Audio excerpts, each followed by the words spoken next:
what's going to happen. We need to know The how suspense. Ercell spent his Christmas. Was the man's Christmas good or not? This guy, we have no idea who he is, but we want to know. we must know. We must know. The most important holiday.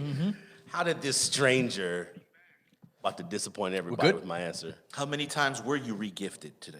Bro, I re-gifted myself. I was like, did I give myself the same exact present today? I saw what you pulled up in, so I don't know. I think your Christmas was pretty good. My Christmas, You guys are live. We're live. There it is. And we're live. Pawz One Podcast. What's good, y'all? This is episode I fucking forgot because I'm usually really 17, 18, I don't know. But we got somebody special in the house. Ercell's in the spot. You know what I'm saying? Fucking amazing. Amazing human being. Great person. Very talented. Everything. Add some more to it. Go on. I love him. Me too. That's why he's here. Yeah. He started. You just said you're gonna pay. Pay homage. Just pay homage. All right. The enigmatic. Oh, come on now. Yeah. Okay. The Using words I ultra magnetic. We want you to feel welcome, so then we could just hit you with the ambush questions. The undisputed. Yes, there we go. I like that word. Dopest There we go. landscape There we go. photographer There we go. that you see on fucking social media. This guy makes the Inland Empire look cool. Shouts out to the Inland Empire. If y'all offended, I could give a fuck. One love, But IE. this man right here makes that shit look dope. He make a backyard look dope, y'all. True. Facts. True. Big facts. Big facts. Ercell Ivanhoe, y'all. What up? Former stripper at Yes. Hey. Tell him. at Chunkendale's nightclub, formerly known as Chippendale's, but we stopped our chunks. gym membership. I believe I did a stint there. Yeah, you may remember me. I went by Hidden Jewels. You know what I'm saying? The poles are a lot bigger. Same Hidden like Jewels. Chippendale's, but the cummerbunds wrap around more. Straight the up. poles are. The hot wings. The hot wings. You don't want to amazing. bend the I poles. only went for the hot wings. Hey, Yup. I just work here for the food. it ain't the tips. It ain't the hey. Pun intended. Yo. Pun intended. So it's good to have you here. Pleasure, brother. I was going to tell you, I appreciate you coming on a Sunday because I know faith is very important to you. Yeah. Yes, it is, So I actually. appreciate you guys and then you guys out there too. For you being out here from, where were you born? Nashville, Tennessee. Oh, wow. Home of the Grand Old Opry. Facts. Okay. That's a great greatest- music city, Bro, period, in it is. America. Yeah. I was raised and I was brought into this world surrounded by music. That's by people dope. that didn't look like me. That's it was dope. confusing as hell.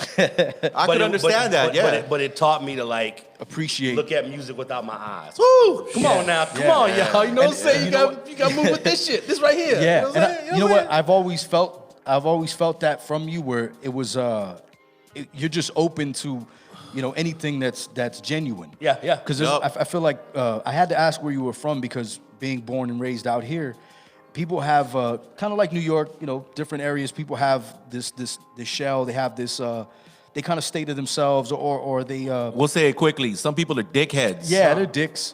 Whereas you, Ercell, I think since I met you, dude, you don't never have anything but a cool temperament. Oh, word. And that shit, I was like, yo, I want this dude around all the time because when you're, you grow up out here and you see a lot of that, and it gets to the point where people, your own friends, kind of you stay in the same circle too long, and then they become enemies, or there's backbiting and funny shit like that. Pause. I'm gonna need you to pass this to Mondo for me. But I asked the question because every time we've had a conversation. I'm not allowed to partake. What? Shit, You smoke, Ercell? I'm not allowed to have. I'm not allowed. Hold on, You gotta y'all. earn that. You gotta earn that. I'm not It's allowed to- 2020. Hold on, it's this- 2020, and I've known this man for like 5 years. I just found out you smoke, bro. I mean, yeah, I mean, Don't worry about it. I got plenty. We gonna smoke that and one more now. I mean, here's Nah, son. like, look. Nah. you was acting like you didn't go to space. You about to go to the moon. I'm He's saying. like, you about to go visit. I'm saying they don't call me as I'm about off to get for left. like for fun reasons. It's not just because I read. I wanted you to get through the interview first before you're like. Yo, Oh, this ain't an interview. Hold on. So with the with what I was saying as far as where you're from, every time we've had a conversation, you always bring up somewhere else that's interesting. So I feel like just talking to you, I go on tour no throughout doubt. the United States. oh, that's right. That's what's So I'm up. like, That's damn, what's up. you brought something up outside, and I was like, oh shit. up? When we did the Elemental video, you were talking about Nebraska, and you're talking about all these different places. Yeah. Having traveled to all these different places, what is something that you try to look for? Everybody has their, like, I'm gonna go to this record store, I'm gonna go to this antique spot, I'm gonna go to this restaurant, I'm gonna go here, go there. What is something when you travel where it's a must? Like, I gotta go see this. I gotta. That's dope. That's dope. Honestly, man, like when I travel, this might sound weird, but I don't really care about the sights. I just want to see the people. That's dope. That makes a lot of And sense. so it's one of those things where it's like the dope thing about being a photographer, the camera is your gimmick. So nobody ever, like people are happy to talk to you because they're like, oh, are you gonna take our picture? Yeah. So it's the perfect like It's end. icebreaker. Yeah, everybody. Everybody. And it's a mask. There's nothing awkward about it. Yeah, it's a because mask. You take out the personalization Bro, in a way, right? I hear that. It allows people to like, it allows a gimmick to distract from what may become awkward. My bad. And then you can celebrate with the moment that you capture. And like, Yeah.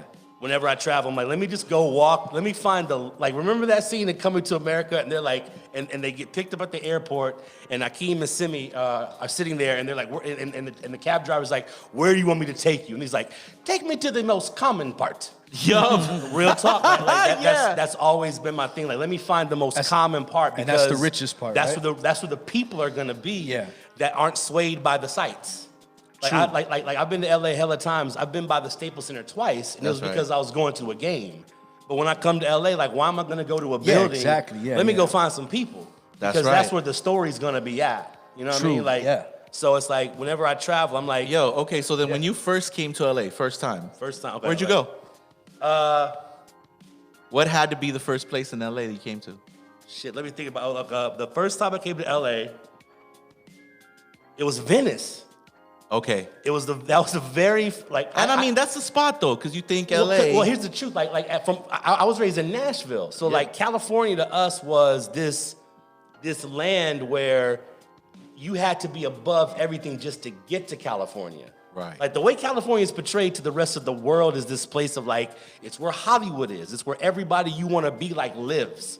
Word. So it's like we have this idea of LA folk like, oh my God, I just want to go breathe it in. And then you get to Hollywood and you're like, man, this place smells like shit. And you're like, wait a second. Like, I wish these movies were scratch and sniff because I could discover how the real of come LA on, is. man. But it's Yes. like you get out here and then the first experience I remember was when I went to the first bookstore. Okay, which was?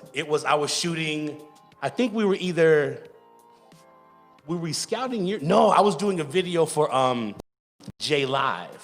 Okay, And Let's pull that up if we can. We ended up downtown, and we shot this video in like 2 hours. We started in Inglewood, we hit Venice, we ended at the last bookstore, all right at sunset. I don't know how we did so it. lit. To begin with, bro, you just threw in there right there, real casually, that you did a video for J Live. Oh, no, What's, real quick, so people can see it in the back as we talk. The video's called, I think it's called Pay It Forward. I think it's Pay It Forward. Okay. So you hit the bookstore. So we hit the last bookstore, and we were in that neighborhood. There's like all these different murals on these different like intersections right there, and I was like, yo, like this does not feel like this. Kind of feels like a West Coast version of the Cosby Show neighborhood. Okay. It felt Okay, that it was okay. green. But it almost felt like, wow, this feels real. This doesn't feel like the facade of LA. Yeah. I've been brought to, like they're regular Yeah. folk. There was a dog taking a shit. You know what I'm saying? Yeah. Next to somebody parking a Maserati. There's real I'm people doing this real I'm things, Like, wow, yeah. this is Yeah. incredible. Next to a homeless, like all these things happening at the intersection. I'm like, oh, What's the title to that track again? this is LA. You know what I'm saying? Pay It Forward, I believe, by J Live. No, I'm sorry. It's not Pay It Forward. It's shit. It's corrupt. Pay It Forward is a different Barry video. Bones, what up? It'll hit me. It's What up to everybody tapping in also on the live for the podcast? No, I'm sorry. It is Pay It Forward. My fault. We don't have somebody manning that shit currently, So when you- we fucking with you. Wave, everybody, wave. So when you came out, was it for school? Was it for work? Was it that, yo, I have to at least go? You said you went to Venice. Was it something where it was like, yo, I'm gonna go shoot a video there, or I'm gonna move and try to get my feet wet and do different gigs to see, what I can end up doing and developing from there? This is some of your work, by the way, if you guys are checking it out. Video. Yeah, Yeah, this that's like the second or third music video I ever shot. We had no idea, but it was What year is this, man? like 5 years ago, I think. Tight, man. So 5 or 6. 2014 or 15-ish? Yeah, ish. Yeah, Okay. that's dope. It's kind of a blur. Damn, so when you got out here, you pretty much hit the ground running then, That's what I'm asking. Yeah, is that what it was? Well, so basically, what I was doing prior to moving out here, I'd gotten into doing, when I was in Nebraska, I started doing stand-up, right? Mm-hmm. And stand-up was like a 10-year run, and I ended up, touring all that kind of crap, whatever, but I ended up in North Carolina. Okay. I'd gotten this gig writing, initially, remember when the big TV show strike happened in the early 90s? The writer's strike? Was it the writers? There was a writer's strike Yeah, that happened, and so it boosted independent filmmaking, and everybody wanted to start getting into TV. Like, yo, this is our chance to compete. Yep. And so I hooked up with the music label out in North Carolina, of all places. They're like, yo, we want to start doing content. Come out and be one of our creators. So I ended up in North Carolina. Hold on, what year is that? This is like 06. And they're telling you in 06 to create content. Think Bro, about that. bro, Think about that term. Dog, like, Wow. well, I mean, they didn't use that. I've updated my lingo. They didn't say that. They were like, we want to make some videos. But either way, though, that's... I mean, but if you think about it, the fact though, that was the intent. That They was wanted the intent. content of their Yeah. own. They were like, yo, like we can. When the writers went on strike, it opened up the game for everybody who wanted to create because TV immediately started sucking. And so now it's like, okay, TV sucks. We can have something that's dope, and it may not have a celebrity in it, but if it's still doper dope. than this shit, Yeah. we'll kill it. And much respect to you for shooting a J Live video. We actually did a show for him at GC as a free event, right, Pawz? Yeah. Jay Live's a man on the mic and, Yeah, and, I mean, and as a dude. person as well. Yeah, that brother, he was so. All the way back to the best part, man. It was crazy because like we both had no idea. Like I got the song in a text message as I'm driving to Inglewood, so I'm listening to the song on my phone. Like You're on your way to the I shoot. can't even hear this song properly, and he was like, bro, whatever we can create in this hour and a half, 2 hours of time we have, let's just figure it out. So let me ask you this: as far as doing videos, because I know there's a lot of people that I've sat down with dudes and had multiple meetings where they storyboard, they lay stuff out, they get real detailed and intricate, and then I've done some videos that are very run and gun. We show up, the camera's already there. Fuck it, let's film something right here. Yeah. So, what do you prefer? Do you prefer like or somewhere in the middle where it's kind of like, you know what, I got a little bit of freedom to make shit up. There is a loose storyline that we're gonna follow. Like, what do you prefer? I'm discovering right now in this season that it's the team. So I've always been the guy that's like, let me just be an island, and I've been able to create dope stuff on my island, but it's like, damn, my island doesn't have running water, and I don't know how to bring running water. How do I do this? So it's like my island hasn't elevated to the next level of what it can do, because industry hasn't developed. Right. And so it's like, I'm gonna see, like I prefer it. Like, you ask any creative, they want to be alone. Like, I don't want to be bothered. Leave me alone. Let me go create. True, yeah. But it's almost like my gifting is best in collaboration. And I'm learning like Dope that you have the ego healthy enough to know Right, that. Bro, yeah, dog, like, that well, says a lot. Yeah. I mean, well, here's like I think this right here is natural. It's natural as hell. Like, think about it. It's like I just met Armando. We know each other, but we've had limited times throughout the span we've known each other. Yeah. But yet we all get together, and all of a sudden something happens in community. Yeah. So I believe like we were created to be together. You can go recharge True. alone, True. but your best masterpiece is gonna happen in this type of a space. Yeah, So definitely. to answer that question, like now I'm like discovering, yo, if I've got a team, like the shoot we did with Elemental, I love that shit. Yeah, 'Cause that was dope. I just had to do my thing. Here's what I can create. They were like, Ercell, here's your Tell shot. me where. And now I'm like, I can make I my got shot you. dope because Yeah. I'm not worrying about now being you, being this guy, being that guy. I can just be me. Right. And so in this season, it's like, yo, like I want to learn how to storyboard, because the truth is, like, if I want to share my vision with you, the only way I can do this is if I show it to you. So it's like, True, yeah. it's I like, definitely you got to incorporate. A lot gets lost in, especially when it's something visual. Yeah. So if somebody that paints or does graphic design or video or whatever, if they try to explain a shot or a scene or a picture or a flyer or whatever in words, I don't think there's the right amount of words or whatever combination to nothing will ever beat the picture itself. Yeah. So I feel like you kind of do need the storyboard in a sense. I wanted to ask you about a team. So if you could assemble a team from, writers, camera guys, like some stuff that you've seen. Let's say, you know what, I like the video work on this. I like the writing Would you on that. even want to DP your own, or would you want there to be a DP? Ooh, you guys are asking some fun stuff. Yeah, I like yeah. this. I like this a lot. Yeah. To speak to that, I will always be the DP. Dope. That's I'm sorry. see, that's the creative part. I don't need to direct. I don't need to act. I don't need to write. But if I'm involved, I need to be a shot of what the visuals look like. That's what's up. So it's like, now I'll be real. I'm a dope ass writer. I'm a dope ass director. I'm a dope ass actor. But where this guy lives is in the visuals. Yep. So it's like, all right, that's the role I'll never I hear you, bro. turn down. I hear DP you. I have ever. a crazy flair for DP work, bro. I love doing that DP. gets these things there.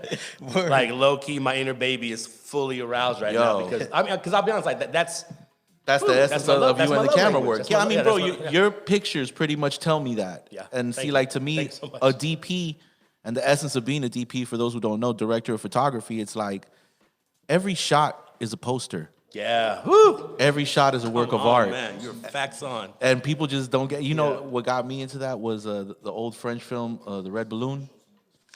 I have not seen the red balloon. Nah, it's this I'm- little I'm kid. busted. It's this little kid and a red balloon, and that's what the movie is based on. But the DP work Yeah. is monumental, yo.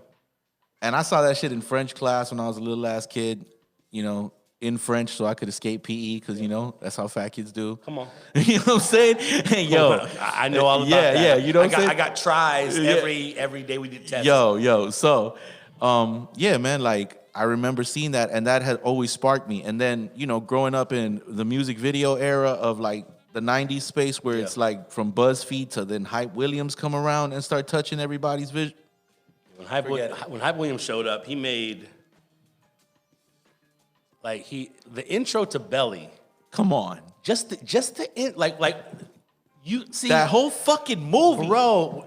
I remember we finally got to see it. Like Yeah. it was somehow it finally ended up in our possession. Right. And so we're like, yo, let's get. So we prepared for this shit. We put it in, and we're watching it. And my brother paused it like, yo.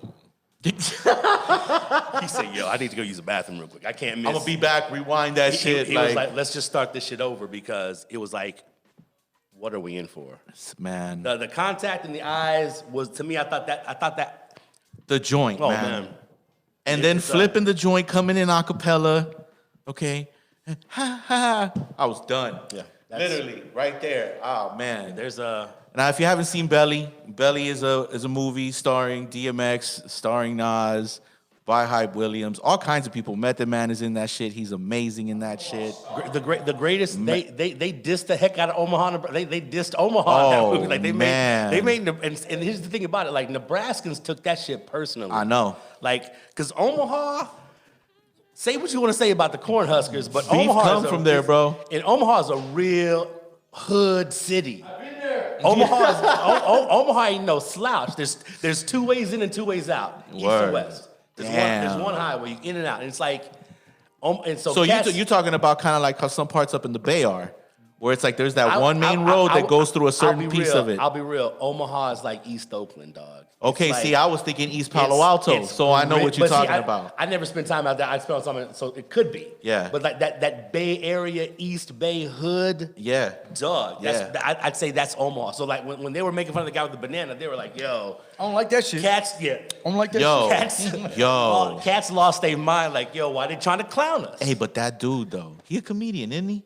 The dude who does that role originally, I don't think so. Because he was in... or he was? no, no. He never looked like that. He always kind of looked, you know, the short hair Yeah. and everything. He never played that dude until Belly.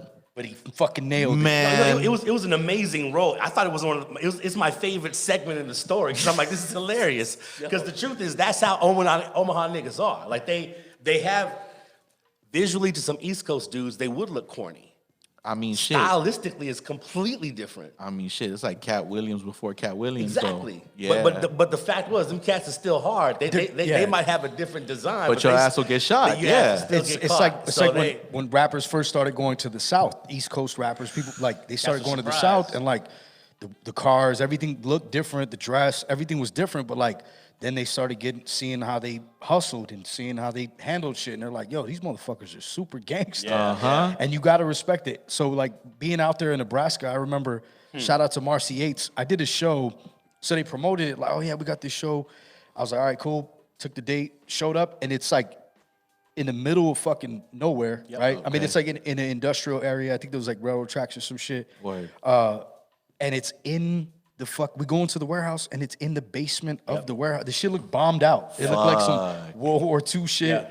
And we're literally performing like in the guts of the basement and like this graph everywhere, very punk rock. Like it was a dope Hey, that's tight. experience. Yeah. It was And real- see, that's yeah. cool because it's like, you know, you're thinking, of course, if you're from the outside, you're like Nebraska, right? But then you pull up and it's like, come on, man, you can't expect there not to be Yeah.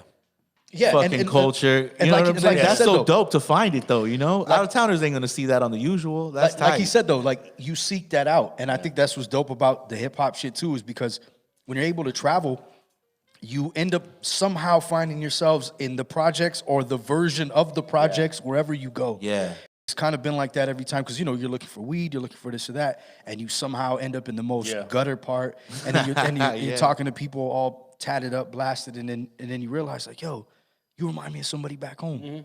And I feel like that's the one thing that's so universal about the hip-hop shit. Yeah. We were talking about comedy. I wanted to bring that up because when I was on tour, and I told you this story, we were just trying to get a drink. I want to say it was in, like, New Hampshire. It was somewhere we wouldn't ordinarily be.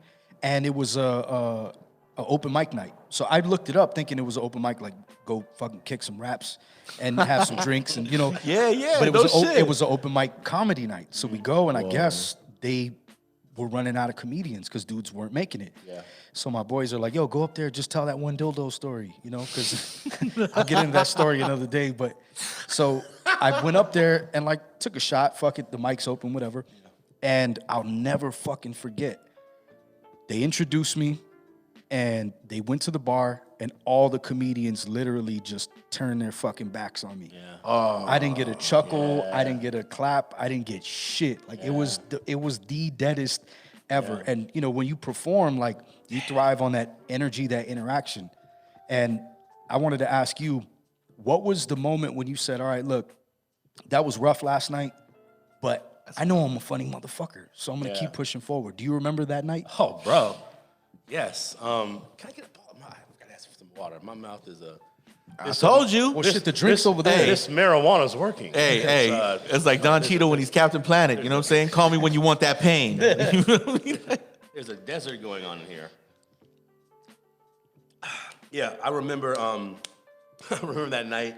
It was I'd gone out. I'd gone out to Cincinnati, right? They got me a show in Cincinnati. Chad Johnson, he was this wide receiver for the Bengals at the time. He had this like 2 Funny Tuesdays. It was a big deal for a Tuesday night, Hold on. right? Chad Johnson, Ocho Cinco? Cinco. Oh yeah, I was like, yeah. I was like, oh shit. Sounded super familiar, yeah. So I'm like, I hop a Greyhound because I'm fresh off a DUI, I can't drive. I take a 16-hour bus ride to Cincinnati. And so the guy that gave me the show, he's like, Ercell.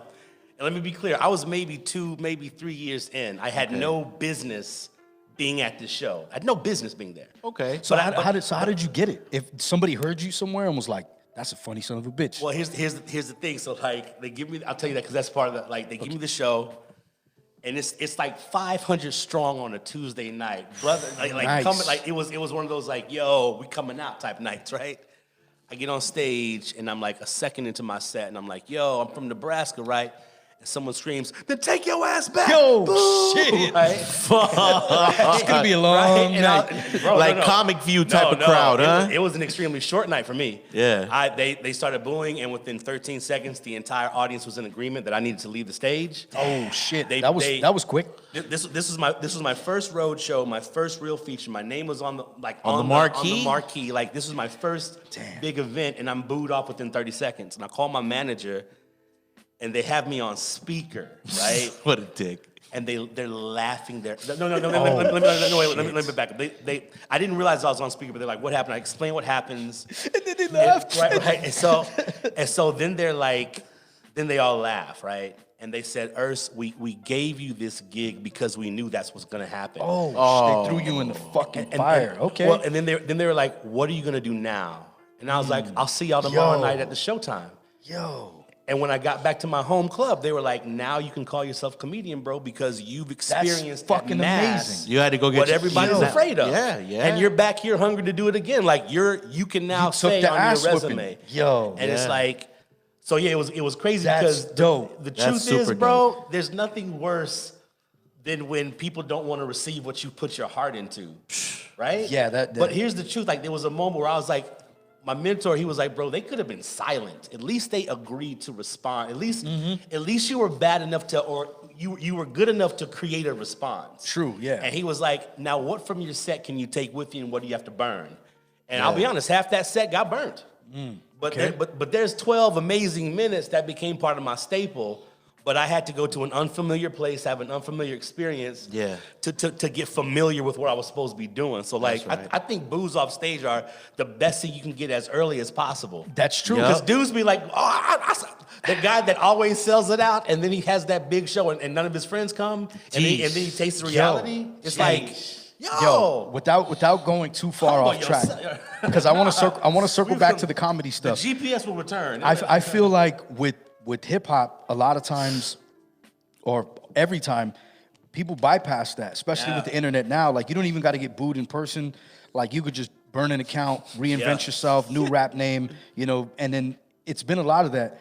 I read a article, and it was a comedian. I forget his name. Been in a ton of movies now, but he said that he did a show, and Seinfeld was in the crowd. You know, he was like coming up at the time, and he asked him like, "Yo, so what do you think?" And he's like, "You want my advice?" He's like, "Yeah, you know." He's like, quit now." Yeah. And so dude was like, "What the fuck?" Like, he looked up to him, you know, and because he was, you know, a headliner in the comedy clubs and different shit, and he was bubbling. Anyway, so dude ends up taking that and turning it into something, blows up, does his thing, ends up running into Seinfeld, and he's like, "Yo, you probably don't remember that night, but you told me to fucking quit and this and that." And he goes, "Yeah, look at you now." And I was like, Facts. oh, shit. And Facts. I feel like a lot of people, you're right, a lot of people need to hear that. And I think comedy probably figured that out earlier than anything. Bro. It's a tough world. Yeah. I will go on record, and I will say this. I think stand-up comedy is the hardest form of crowd communication ever. It has to be, yeah. It has to be. Pure stand-up, and I'm not talking about the dudes that show up with a guitar and a mask on or a wig and have a gimmick. I'm talking about the guy that just walks up with his microphone And starts talking.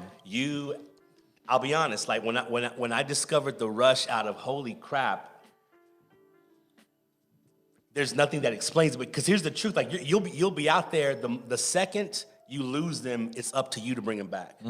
I've been at shows where the MC was whack and he flipped an instrumental I was familiar with. You're like, and I was like, okay, all all right. right, I know 93 to Infinity instrumental. Yeah, I'll listen to your bullshit ass line. To infinity, though. Yo, why did it have to be I've seen so many dudes try to save their whack set by throwing on that track. Yeah. Because every hip hop guy, Or cream. it's like, but it's one of those Stop. things where it's like when you're telling a joke and the crowd has lost you and there's nothing else but you and this mic, you have to bring it back. And I can't front like this is probably where I need to work on. But when it came to like receiving, because I was a theater minor in college, right? Yeah. Okay. But I hated the ensemble. Because if we're on stage and you miss your line, now the production's ruined because you weren't prepared.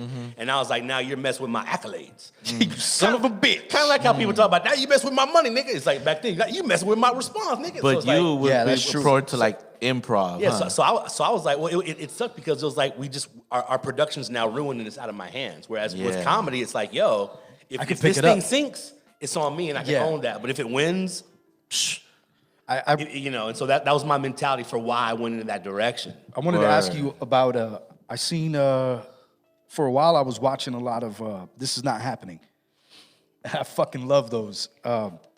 And there was a dude in there, and I like from his This Is Not Happening episode, I looked more into him, and then he said that there was a night that he did a comedy show, and he basically had a fist fight the entire front row because he made a joke. Well, what he said was it was a dead night. He was doing his thing, got a couple laughs here and there, but a bunch of college dudes showed up. Of course. And they showed up strictly for that. They were already sauced. They came, they got more lit, and then they just wanted to fight. Yeah. So he had hecklers. So the whole time he's just getting heckled. Finally, he's like, fuck this. Jumps off stage, starts a fucking brawl in there. Have you ever seen anything? It doesn't got to be that extreme. But I know That's hard. Dudes take this shit extremely serious. Yeah. So have you ever seen anything along those lines where it's like, or somebody who had a real shitty night and you just see them backstage breaking down, calling their mom? Have you ever seen anything like that within that circuit? Something memorable? Nah, like for the most part, the cool thing about a small ass market like Omaha, like the comedy scene, there were maybe 50 comedians in the entire state. Fuck all right? of it. Fuck all 49 except. But here's the truth. Out of those 50, there were maybe 20 that were funny. Damn. And then maybe out of those 20, there were like 12 of us that could do it. Then out of that 12, there were 6 of us who actually were, and we were all friends. That's Okay. a big So it was one of fucking those state to divide between bro, 6 people. Dog, bro. like here's the thing. The problem with that was we were also trapped for stage time. The opportunities were very limited. True. But it was Right. almost like what you would get in mentoring and growth. Because the cool thing was like all the headliners that came to town, we'd hang out with them all week, so we'd get coaching from pros. I got another Right. question. So it's like you're getting jewels from headliners who have 20 years under their belt. So my thing is like, Right. I'll take that experience in a small market, and the competition was very small. So like after shows, if you sucked, we'd be like, all right, bro, we'd probably laugh at you to get you through it. But Yeah. then Monday was workshop day. Write your notes for Monday, because like we had a community around, let's make this thing dope. So like we like locally, nah. That's and tight. I was never Okay. in spaces where cats were like, and maybe that's lucky. I was lucky enough to not have to experience like the crowd that's coming to kill you and the comedian that wants to. Yeah, like, none of us, that was. I think you said it was in Man. Boston. And hecklers are fun. Like Yeah. if you play a good heckler right, that makes the show better. But like yeah. Yeah, I've seen that plenty You know, of it's times, like- actually. Yeah, Bill Burr, hell a couple yeah. people. yeah, Bill Bill Burr's a Oh monster. yeah, I That fucking love that 20-minute dude. rant, he was like, 15 more minutes, you're set, you're something. And by the end of the set, they were cheering him on. Yeah, yeah. Like, That's another dude. beautiful. He's a monster. He is. Definitely. Yeah. I was gonna ask somebody that's come to town as a headliner, and you got to hang out with them, where you're like, yo, this dude's a fucking total dick bag. Like, Oh, come on, drop a name. Yeah, we need that. please. Come on, we're all about names here. burr, burr, burr, burr, burr. Exclusive. Exclusive. Honestly, the only guys that were really jerk, Aries Spears is weird. Aries But he Spears, is hilarious. Whoa. he's hilarious, but that guy is just he Weird, has a like, very Weird, like how though? Like, he has a very uncomfortable vibe. It was almost like sus. It's like you should treat me like I was on Saturday Night Live, nigga. Like no, Oh, you was on Mad shit. TV. Oh, You were sus there. as fuck. Yeah, You're cool. that's- yeah. You get Mad TV props, but you weren't SNL, dog. Damn. And it's like so that was really really awkward. You get mad TV. Props. Yeah, you get Mad TV. I'm gonna give you that because you. Yo, you know what? In the hip hop world, we got those places, we got those things, right? No diss. Where it's It's like, just- yo, he just said you get those mad TV. I'm just saying, like, just Yeah. don't. Dustin Diamond, he That's a Screech. Yeah. Yeah. He actually tried. I guess I can say it now because he attempted to kidnap one of ours. Like Shit. I'm not laughing at the crime, but it's just But the just- audacity. I'm like, like, yo, what the this fuck? dude headlines all week and is a total douche. I'm And in Sunday shock, night, bro. it's like we're dropping up off at this hotel. He's like, "Hey, Lindsay, help me carry in my bags." And we're like, Oh, no. nah, we'll we'll go with Lindsay." Yo, just Lindsay. It's like what? So, Shit. and it's like wait, what? And so there's like, yeah, the whole weekend he was trying to. Man. So it was like Big one of those where it's Weinstein like, vibes. yeah, it's like come on, Yeah, dog. big It's like, Weinstein yo. vibes. Fuck, bro. Extreme. That's super creepy right there. But he's a weirdo though. I seen him in Yeah. other shit. Like I'm trying to remember what fucking reality show it was, and man, he was. It was the one. It was where they were supposed to lose weight. It was the celebrity weight. There thing or you whatever. go. Yeah. Kelly LeBrock was on that Yep. shit. That's right. Fucking He was like, I'm gonna lose weight by eating pizza. yeah. Oh man, that dude. They almost beat his ass. I remember. Yeah.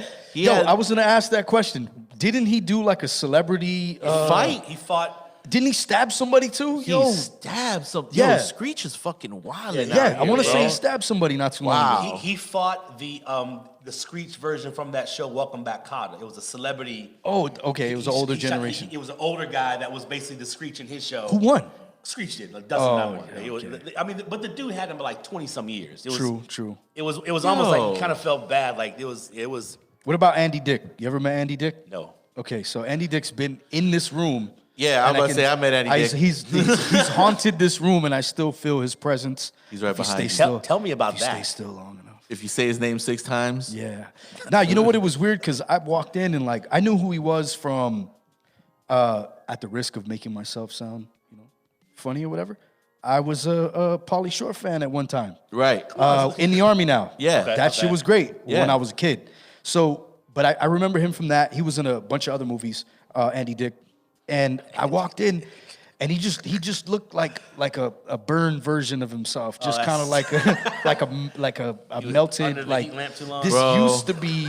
Bro. Like it was a sandwich at one Yo, and it was one of those. hot dog. Wonderful movie thing theater. about Yeah. LA, though. Wonderful thing about LA is where you see legends come when they fall. Yeah, bro.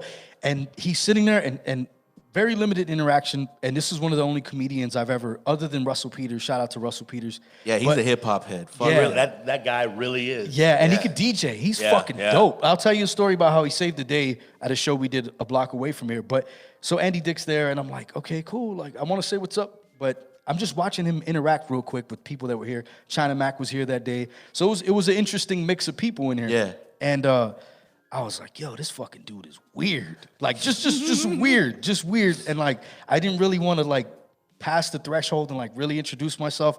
But I'm like, yo, this dude used to make me laugh. I'm gonna at least say what up. And then he looks at me and immediately just has that like, yo, what do you have? Liquor, weed, drugs, pills? He gave that impression right away. And I think there was a little bottle of something that somebody left. And I just fucking got here and the dude asked me to get it for him. And I'm like, first of all, that ain't even fucking mine. Bro. It was a weird experience. And I guess he was just he's overly sexual with everybody in the room. And it was like, Yeah. yo, get this fucking dude out of here. Like, You matter of know, fact, he actually paraded through the after hours scene shit. here in LA. Oh, really? Oh, man. I've seen that dude make a tremendous ass of himself. But that shit, he's But that's invulnerable kinda what- to that, bro. Yeah, because at some point, I mean, that's why in LA we call people sus lords, because that dude right there is a walking, breathing sus lord lion. He's interesting he's interesting to To watch. observe, Yes. but do not engage. Do not. Do not feed cocaine to the animals. Like, please, Yeah. at all Real fucking shit. costs. Real shit. Nah, It is- that dude's a maniac. I've seen him act a fool. I've seen a couple other people. It just amazed me when I saw it. Shit, you and me recently experienced something like that, Pawz. And it's like, yeah, dude, it's a trip, man. Yeah. It's a trip No, when you see somebody like just far out. Have you been on a random trip throughout LA and you're like, for example, my son's cousin was driving to Santa Monica, seen a fucking Rolls Royce. It's Arnold fucking Schwarzenegger. Hey. Commando, the Terminator, like just Governator. and they're the only ones on the freeway at the time. And like, have you had that moment when you first came from Nebraska after college, or whenever you came out? Did you have that like, oh fuck, that's Wesley Snipes, or that's so and so? Oh, yeah. What was your first celebrity sighting Exactly. out here? Man, Charlie Sheen. Hell yeah. Shit. Bro. Guy that's was the dope. freaking like I was. Yo, dap on that, bro. Yeah, Dap right? on that. That's a fucking good man. one. Wow. That's a good one. I'm on Sunset. That's champion level. Dog, well, they thought I was paparazzi because I had my camera with me, and this is back when I had a big ass like this Crazy bazooka lens, thing. It was yeah. just like it looked very intimidating. So actually, I take that back. I had a bump in with Tiffany Haddish like 5 minutes prior, and this is when she was like on like the almost come up. This is about 5 years ago too. And so she was like, "You ain't taking my picture." Oh, so shit. But she was like, "Charlie Sheen's a block away." I was like, Damn, I like how she diverted. She's like, yo. she diverted, but she handed me an alley oop because they assumed I was paparazzi. So I got there and he's outside this restaurant and they all are just looking at me like, you ain't getting our picture. So he takes pictures with everyone. So finally I hand my camera to him. I'm like, hey, can you take my picture for me? Yes. And he was just That's like, why I fuck with this dude. he was like, Genius. He said, who are you?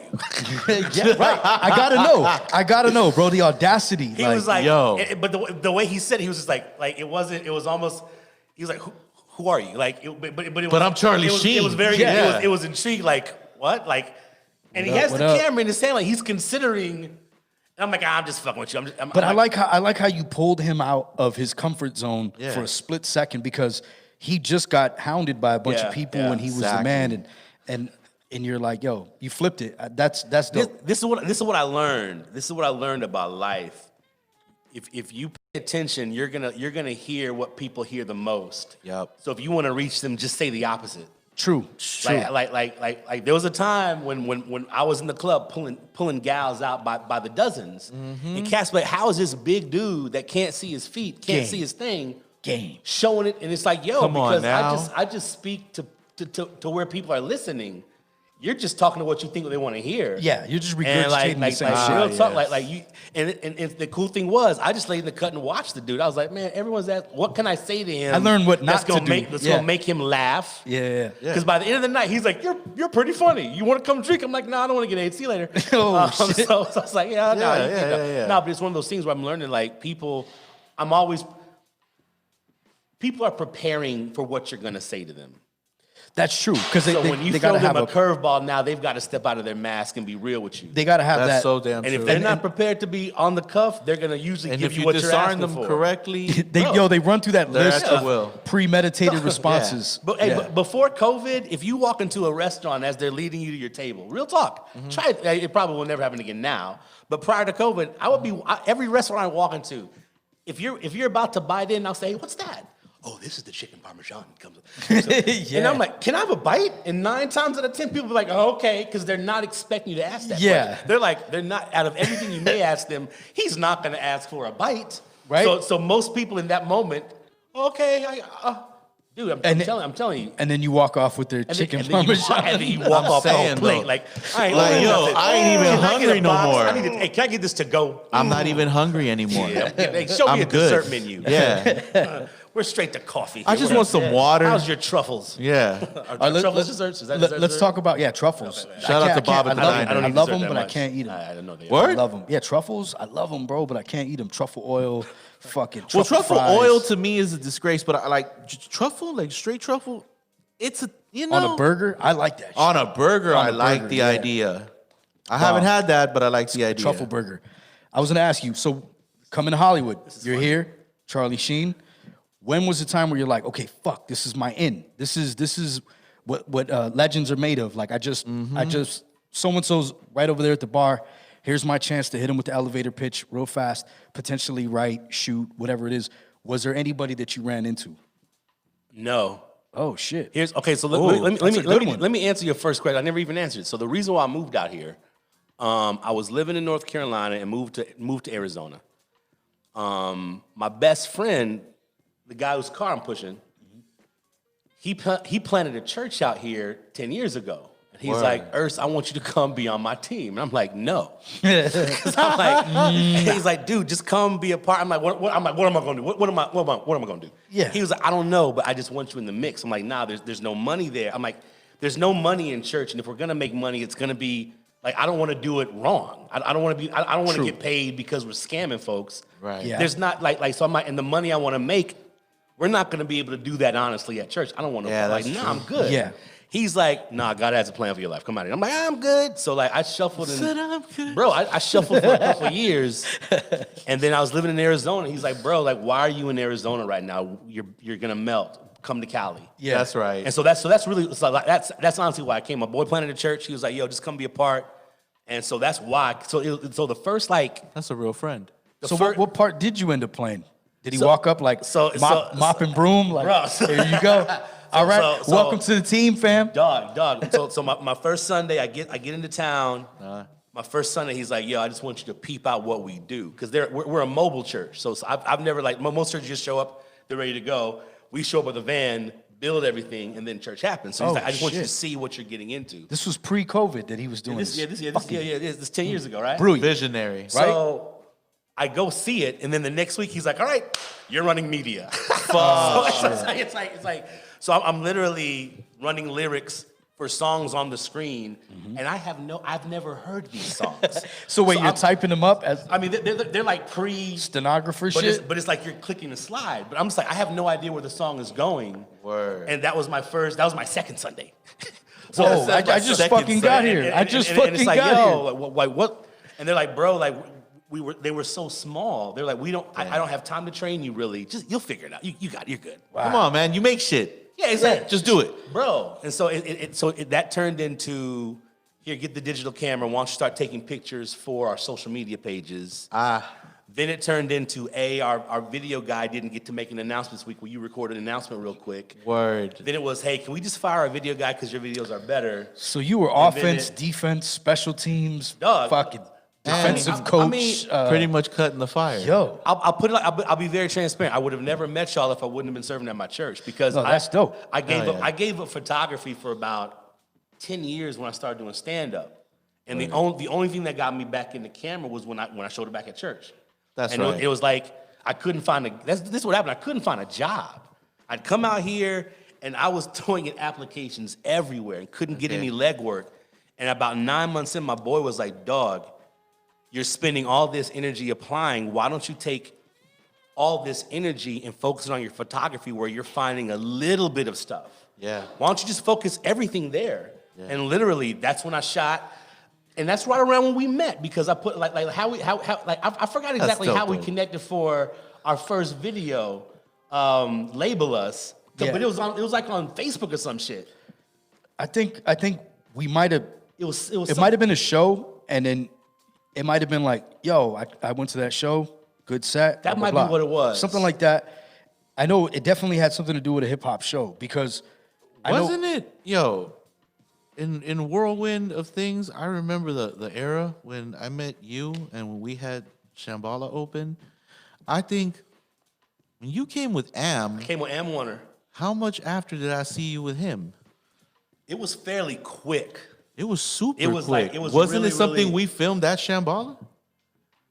No, we filmed Am Warners there. We didn't. No, but I don't think we filmed any later. For you, we filmed how many there? We filmed 2? It's been a couple. Yeah, it was What You Make It. Yeah. And there was another one. I don't really remember. It was so many fucking videos got filmed there, It was bro. a rooftop It's one, yeah. Crazy, yo. Speaking of which, we went into that studio, and that's where we shot. Yeah, that studio. Yeah, that's and then we did go on the rooftop. Mm-hmm. That was a dope spot. Speaking of which, real quick, one more video that you shot, so Mondo could do his job. One that you shot. You said that the J Live was about 5 years ago. Yeah.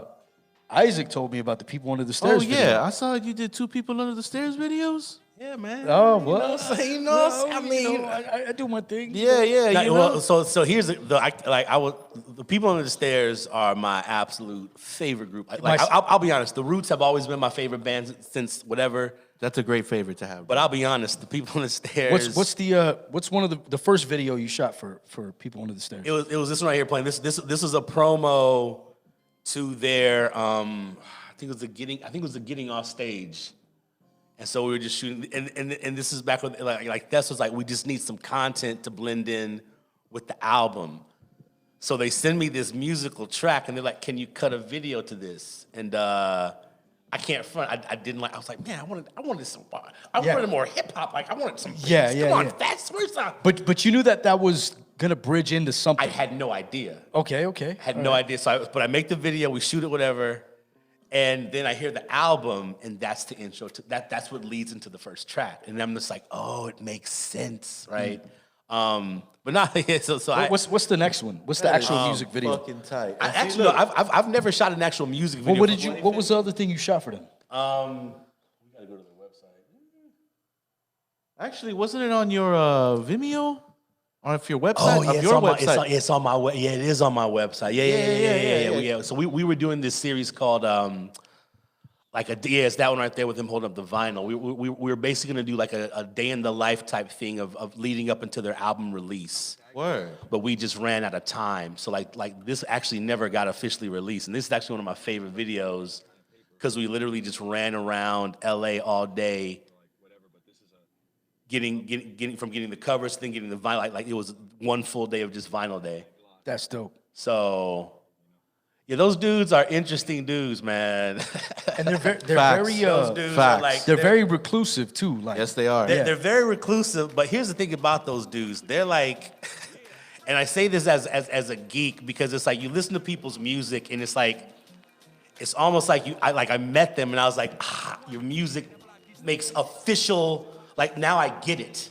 Mm-hmm. Now I get the inside jokes that now I get what that rep. Now I'm meeting Vado that brought the Amstel light because he's a friend of yours. Yeah, right. So it almost was like them, and I'm like, wow, these dudes really keep it real to who they were because it was like everything that you'd imagine them being from their music. Yeah, they were. It's completely translating when you meet them. When are we gonna take the mask up? But these cats are literally, and so I geek up whenever I talk about them because it's like I went from being their fan. Yeah.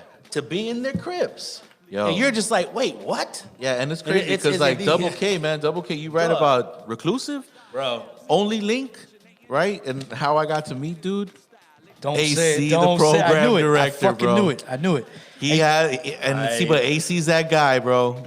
He is that guy. I mean, you know, he has certain relationships. and it's crazy because, and not to go too far down that road, but It's funny. That's so funny. AC is a very well-meaning dude. Yes. I've met a lot of people behind the scenes that are like, when I see him, it's on. Yeah. Just off the internet. And I'm like, bro, like, when you meet him, it's not on. It's not. I'm not gonna let it be on. Like, yo, like, dude is like, chill. Once you understand, like, he's defending a certain era, a certain sound, certain aesthetic that he feels very strongly about. And you can disagree, but it doesn't need to go beyond that. He's gonna say what he wants on the internet. He's opinionated. I heard a Jay-Z story. I guess he called into the Wake Up Show. Yeah. When they were interviewing, I'm sure you heard this story. So they were interviewing Jay-Z, and he went out of his way, called, stayed on hold, waited, just to give Jay-Z some bars. Like, yo, your shit is trash. You're this, you're that, blah, blah, blah. I gotta respect that amount of trolling back in the day. And he wanted to keep it. It's an art form. It is. Yes. Yo, it's a craft. And he wanted to keep it at a certain level.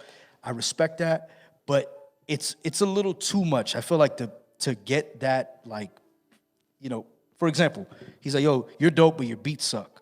I'm like, well, send me beats. Yeah. He sends me 100 beats, and they're all the same break beat, basically.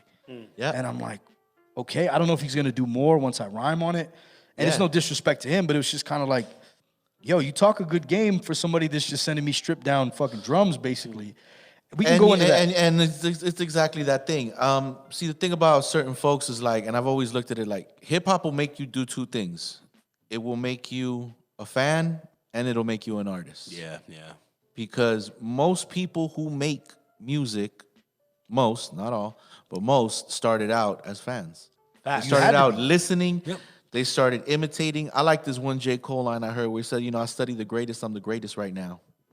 Yeah, bro. 'Cause I mean, you know what I yeah, mean? he took He's just from saying, that like, palette, yo, yeah. I took from whoever one of Yeah, y'all, yeah, and here yeah. we are. Yeah. Right? And I mean, that in essence is what hip hop is all about. Now, see, the reason AC has done so much of the things he's done is actually because of that statement, though. It's like, well, shit, how you gonna talk shit about something you don't do? So rappers started telling him that, started rapping. Beat makers started telling him that, started making beats. Because he's like, fuck it, if I'm gonna talk shit about it, I'm gonna jump in the fray with it. Yeah. I can admire that. And like you said, with AC, it's kind of like you can agree to disagree. But regardless, there are a lot of people that know each other and have intertwined, Yeah, and and have been bridged and have done a lot through of him. things through Yeah. him. I remember so his. it's like, Did you have an AC story? No, we're either we are or we were friends on Facebook through like the. I'm gonna go with were. 'Cause he Probably- probably said he probably said some shit where you're like, this. Yeah, maybe like there was just a wave where I met a ton of LA hip hop folks. And Right. he's And in so a- there was like a wave where it was almost like I showed up, and when I was like, all right, let me get involved, I met you, and Yeah. then it so it's exploded. like- Yeah. yeah. So I'm sure in that era, but I don't think I've ever met him. Like I don't think we've ever been in real life together. But touching on what Asimov was saying, you mentioned it off camera where you're like, yo, I wish that I could make these words rhyme. Dog. So Dog. was it middle school, high school? When was it when you're like, damn, my voice kind of dope. Like I wish I could do that. straight up. Well, first of all, nobody in my crew tried to rhyme. We were all chicken shit. We were scared. So nobody has. It was literally, and I was raised in Where a, is this place? I'm gonna move there. I am fucking moving Hold on, there they're not tonight. trying to rap? What the fuck? I'm on my way. I'm on my this, fucking way. This is Nashville in 82, 83. Oh, man. Right? So Travis, Randy Travis, they're killing the game. Barbara Mandrell's just hitting hit after Yo, hit. Randy but, like, Travis was that dude. He man. was that guy. He was that He fucking had the song dude. about the whippoorwills. Like, Yeah. like he's that guy. But it's like there was not the only thing that we had access to was what was polarizing. So like Okay. Ice-T hit was Yes. big because he was on the news. Right. You could get, I think the first rap I actually heard was 2 Live Crew. Yes. And so I was like, I'm gonna get in so much trouble. Yes, Like I knew nasty. the Learn the all the moment- words. Learn and all and the it was one of words. those things where I In the immediately went home 80s and started too, seeing bro. it. Like, wait, how do I know this by heart? Yes. And I was raised in a very strict, The covers, bro. The covers religious making me hot. ass, I'm gonna like- take my jacket off. bro. All the 2 Live covers. Bro, like, God bless you, Uncle Luke. bro. Yes, God bless you, sir. 3-6 Mafia. Going through that guy- going we through my fucking book. love you. That guy has a continuous smile. Yeah. I don't think like his frown is True. a smile. Yo, Uncle Luke's frown is teeth. like, Man. I just remember teeth. I was like, Yeah, yo. he's got some Dog. nice teeth because he's always fucking smiling, and I know why. Yo, come on, man. Well, plus that's like a Florida thing, isn't it too? Like the way they smile at you is kind of like them like mugging you. I don't know. Is Yeah, that what yeah. The homie told me that in Florida when he first moved out there, right? And it was still high school time. they're showing you. He the was out teeth. there and like first week, fools are doing this one. They're like, and he was like, I thought they was smiling at me, so I started smiling back. Like, then the homie come and he like, yo, you know them two dudes talking about they gonna smoke you and shit. What the fuck? He's Yo. like, yeah, man, because Yo. apparently out there like grilling and because out there they show their grills or whatever. Like, yo, I got money. Like, nah, I got money, and it's like, So that kind of reminds me of the Chicago thing, where like what's it like there? I have no. I've never been, but when I heard the story, like, because I wear my hat all kinds of different ways, whatever's you comfortable at gotta the be time. Yeah, so I heard straightforward like in Chicago, yeah. the homie was like, yo, you can't really do that over there. Yeah. That means and this, and it just got real technical where I was like, oh fuck, Yep. like that's very uncomfortable. Yep. And but I mean, if you can't fucking smile, that's uncomfortable. Yep. What was the LA experience that made you uncomfortable? Where you're like, oh fuck, it's like They that don't out do here? that here, huh? Oh, that's not cool here. It was at Double K's house on 4th of July. Word? And I pulled up, and inevitably I was having car trouble, so I'm in my boy's Beamer. And I'm thinking, I'm like, my brother, my best friend has a lot of nice cars, he does.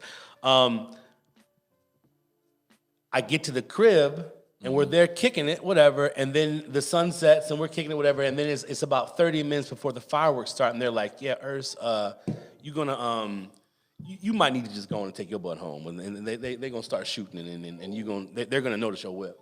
And and I was like, wait, what? And he's like, oh yeah, this is the hood. This is still the hood. Just because you still in the hood, dog. You might want to just take your happy Ass. proper talking ass home. And I was like, well, why, thank you. Well, thank you, sir. Thank you. Toodaloo, sir. Thank you for the heads up. Did you do the Bro, I didn't even downplay it. I was just like, all right, well, I guess I'll just see you guys later. And Damn. good night, the hood. But Yeah. here's the wild thing about that. A week later, that house got shot up. Damn. Fuck. So it's I one of those believe it. things where it's like, it's one of those where it's, Hey, but shout out to them though, because they looked out. bro, they were you like, know? yeah, they're like, Ercell, you're not built for this, and You ain't from around you this need- or you none need of to this. Get back to Riverside, and I was like, Run. I will Yo, hop Yo, on the how much 91. is Riverside like where you come from? Do you feel like it's chill like that, or is it Talk to us about Riverside. Riverside is an interesting city because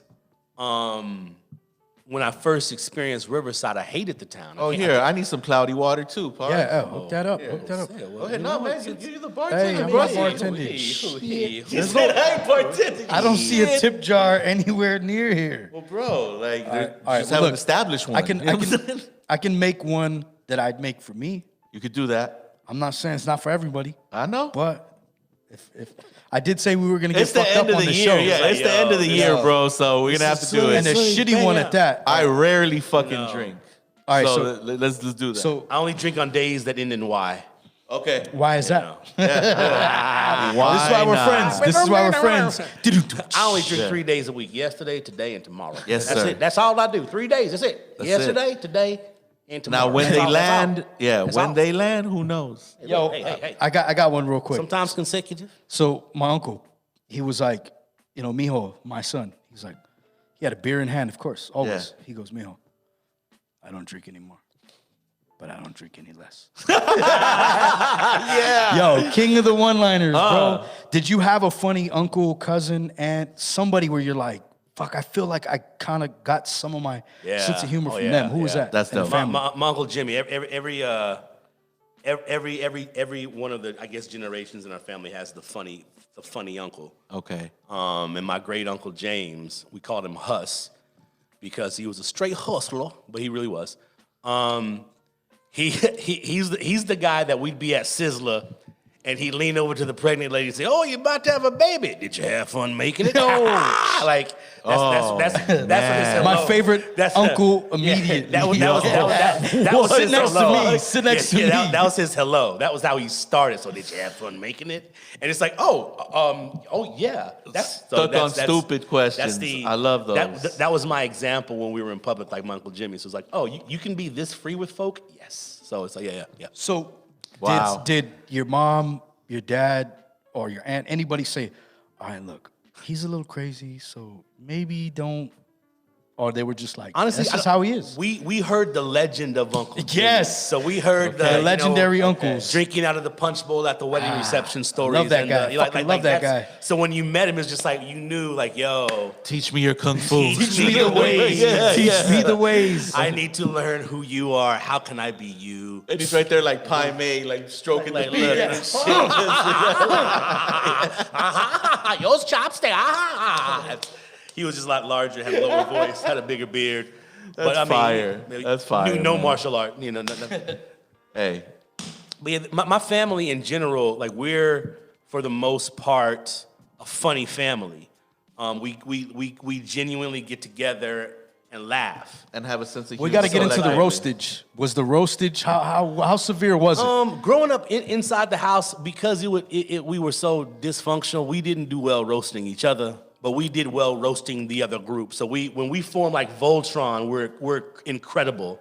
But like the versus game in our house leads to Dozens immediate. gang was just bad, huh? Yeah, just for some odd reason, I think like I was raised by my mom, so I'm extra sensitive to begin with, just because that's Okay. so Yeah, it's like understandable, It was yeah. one of those things where it's like just the dozens and don't talk about your brother like that, like it was like But that was a good one, yeah, Mom. it was hilarious. But Like that was a good one. We'd say, "Yo, mom, I am your mother, and I am not that at all. Do nothing." So it's like you couldn't do mama jokes around. Like it just wasn't a working environment for the clowning. Cheers, But- gentlemen. Yeah, Yes. give me 1 second. Here, let's do that right. 2020, fuck you and Yeah. thank you at the same Eat time. a giant For real. salty bag of dicks 2020. Yeah, straight up. Shout out to every restaurant that's not open anymore. Fuck. Yo, so And many. that So sad to fucking see. sucks. Ooh, I got a good How was one. that? I've been Decent? wondering. All right. Hey, yo, this tastes like Sprite, but like it's gonna get me in it'll get trouble. you. Hey, I I drink promise. it. I drink it. Yeah, I promise. It'll get you right. So Please tell me how bad LA soul food is. I've never had it. What? I went to Roscoe's, but I don't consider Roscoe's soul Roscoe- food. nah. But I'll be honest, I'm not gonna lie. I do enjoy their waffle. What is I'm not gonna lie, their what waffle what is is comfortable to eat. what's your spot out here? What's your go-to in LA? Well, no, you're in Riverside, right? that's- so what's that's your go-to in Riverside? I want to know a gym in Riverside. True. Grapau restaurant in Riverside is the best. They need to have a Grapau in LA. It's a Thai spot. that's where you invited me. You're like, yo, after this. we Every go. every I time my fucking people missed out. come, like I every missed single out. time, I'm like, you have to go to Grapau because it's one of those things where the food experience is phenomenal, but it truly, like he truly is cooking with actual Thai ingredients. So like all of his seasonings, like Grapau is Thai for basil, and so like whenever our friends from Thailand come to visit and they want authentic food, they go to Grapau. So you're gonna get this dope ass experience, amazing food, and I love Tom Kha. So you Bro, already talking bro. like My all shit is my the language. chicken larb. I Dog. try that shit. Chicken larb Yo. everywhere I go. Yo, Everywhere I go. do you like chicken patsiu? Have you had chicken? I do. pat- I That do. shit is. I'm a man, pad Thai guy. bro. That's good too. I'm a pad Thai, and I've been on this Grapau, this basil chicken they make is similar to. I the got a lard. spot for you, Ercell. You like Thai food? I got a spot for you in Hollywood, actually, up? in Thai Town. Small little spot. It's a hole in the wall called Chuan Chim. And Hey, what's write- dope write- about write- the write that spot? down, Chuan Chim, Yeah, write yeah, that yeah. I got you. I'm gonna show you all that. What's crazy about the spot, yo, is that shit was run by a little old man for like 40 years. Everybody called him Papa. You come into the spot, he had like the fucked up galaxy wall with like one light that works as a star that blinks. Okay. And like, yo, but you come and like he'll come pat your kids on the head and shit and give them candy with your fucking check. He was the man, right? He passed a couple years back. And then they were smart about how they did this. I actually like how they did this.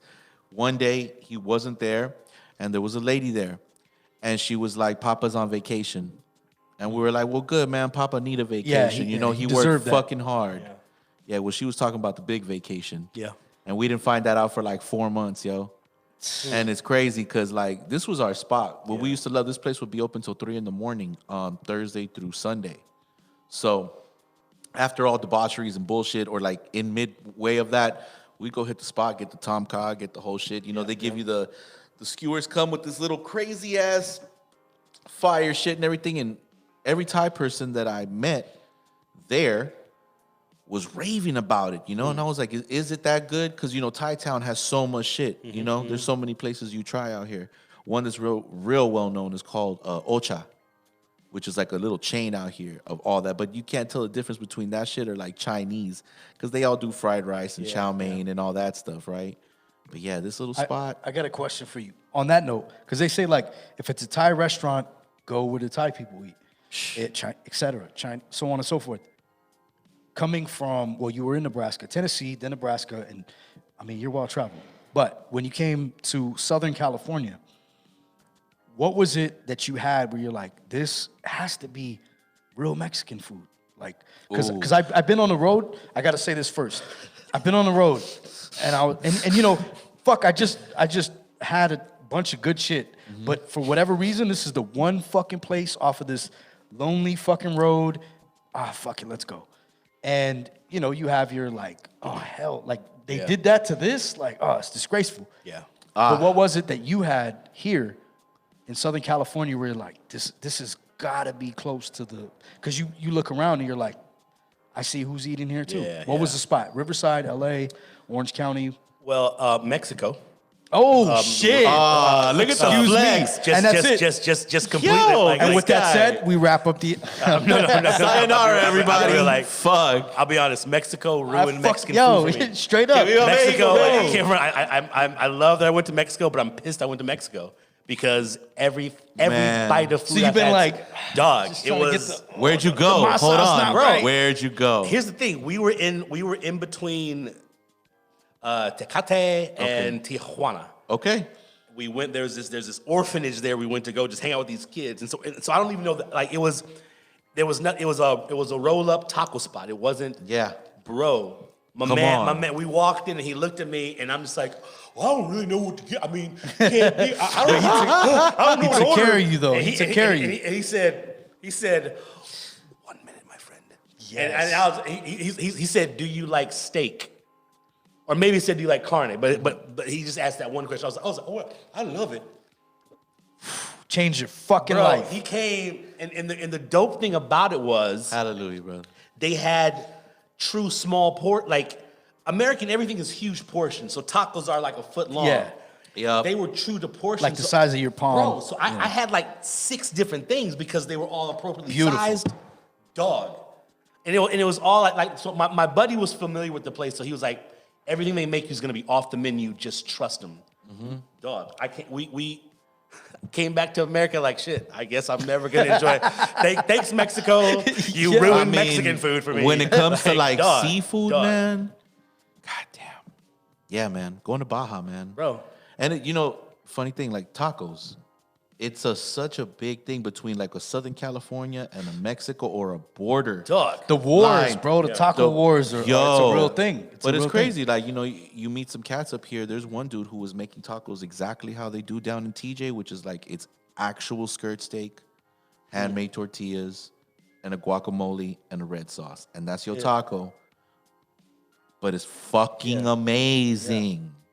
You know, because out here they use the beef that they just chop the fucking shit up, so Shit you don't comes even in a know what it bag. is Shit anymore. came in a bag. You know what I'm saying? Like, yo, okay, Yeah. extra entrails. I got a side story about that. I was working at a catering house. Like right when I turned 18, I got a job at a catering house. Is where all the roach coaches go.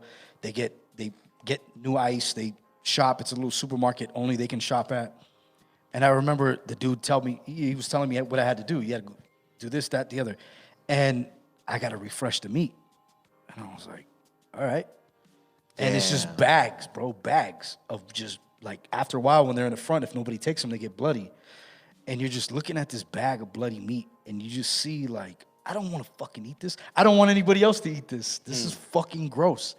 And with that said, like the quality of what goes into shit makes a huge, huge difference. Big Because I felt like this just looks like a mixed bag of parts. Yeah. And it was fucking disgusting. But man. Yes. going away from that, if you could have a show that somebody funded, let's say Mondo over here, because he's got deep pockets. Deep-ass pockets. Look at the Stop tracksuit. playing with me, Mondo. Look at the tracksuit. Come on, Mondo. Stop playing with me. If somebody could fund a show, what would your one show be about? Netflix, Amazon, you name the network. What would the one show be about? Because you're a writer, you're an actor, comedian, director of photography. What would the one show be about? I know that's hard to narrow down, but would it be a mix? Because that's why I did my show. It was like, I want to talk about food, tits, alcohol, hip hop, a little bit of everything. So would it be something that you would want to have other people featured in? Would it be some type of like In Living Color, Chappelle, skit type of show, SNL-ish? Or would it be food, or would it be a variation, a mix? Oh, man. I'd look at Well, first, let me just. it's a blank check, bro. You pick what you want. And why would we be starring in it? Sign it first, and then hand me the blank check. Make sure your signature's there. First of all, let me also just answer the actual answer to your question, Randy's Donuts. Randy's Donuts, okay. I'll be honest. Wow. The glazed donut. Changed your life. I've been a fan. The glazed donut was the first box of sweets I ate in its entirety in one sitting. And when I realized that I could take over food, it was like the glazed donut so I can magic, bro. It's magic. I can clear a whole box of these in one sitting, and Yo. I've had a relationship with the glazed donut that's incredible. But have you tried Donut Man in Glendora yet? That's where they got the. Here's the truth. By that, I'm down to try. I'm always down to try. We got to do that. Donut. We got to do that. But what's the show about? Is it about donuts? It's about glaze. It's called. Yeah, It's called glaze. You just glaze various items throughout the show. It's called matte finish. Sweet matte finish. Yo, let's put some glaze on this water bottle real quick. Yeah. Oh, let's put some glaze on this. It's like Nat King Cole and Chappelle show with that Christmas special. Rub it in your I wonder breast. what this And your iPad holds vagina. with Yes, glaze yes. on it. Hey, you got some more of that glaze? I want to put some glaze on myself. Wow. That's actually a real voice too. Wow. Honestly, so it's funny you asked that. I'm actually working on. I finally figured out the idea. And we talked I finally have figured it out. And so we're actually in pre-production of that right now. Actually, Promote it. Let them know. the idea of the idea. Here's the thing. Because this is going to coincide with the book I'm also finishing up right now. My next book. I've always been intrigued by people and their stories, and I think in today's season, with what we've experienced in 2020, I think all of us have realized. Oh, well, let me back up. Let me just speak for myself. I've come to realize the most valuable thing I have is you. Vice versa. You know what I'm saying? Like right now. This is so the immediate. This is so valuable. Yeah. And I think this season it has put me in a space where I've not just been reminded of it, but I've also re-embraced it. Like, yo. And it makes you excited to be around it as well, right? And I feel that way too. So and then one of my mentors has been coaching me like, Ersh, you need to get to a place where, remember when you were a kid, what's the one thing every kid has? Imagination? He's curious as hell. Yeah. Kids are the most kids are a trip. If a baby's crying, you can pick the kid up and go, wow. Look. And distraction. And it can be at nothing. But you know what gets their attention? The wow. Because they're at a stage in their lives where they're soaking, where it actually is a wow to them. Yeah. It is a wow that you hit a switch and a light turns on. That's incredible to a 2-year-old. Yeah. Right? So it's what's the piece of entertainment? What's the piece of content that can stir up your curiosity about people? Because I believe that when we're more engaged with each other, that's when we get to experience true wealth. So the show I'm working on is gonna encompass all of that. That's dope. Because I've got some chefs, I've got some comedians, I've got some. So to answer that question, I'm creating a space and an atmosphere where we can have some real present moments. I want to be in that different space, bro. Remember, dog. So here's the thing about it. Because here's the thing about it. We talked about this idea before. This is like a year ago, and you were telling me about your son, and I was like, yo, we should do that, right? But the idea just wasn't formed in my head. So if we would have shot it then, it would have sucked. True, yeah. But it's like stories like that are incredible time, to witness. Yep. Like somebody hearing the story about you and then hearing the story about your son and how you're a musician and he's a musician, but yet he's doing his thing. Yeah. But yet you're like, it's almost like this space is like, wow, that's some beautiful shit. Like It's crazy how he... dog. Yeah. See how you lit up the moment we brought your son up? Yeah, Like, because he grew. It's Dog. weird because when they ask me like, yo, musical influence, this and this, and I'm just kind of like, well, I mean, rap, I'm not even gonna say that's so much musical. I mean, there's a cadence, there's a rhythm, there's a pattern, there's a flow to it. But like, I don't play any music. I don't play keys. Like, I've tried to make a beat, it's terrible. I try to do shit like, but my sister plays saxophone, clarinet, a bunch of instruments, my son as well.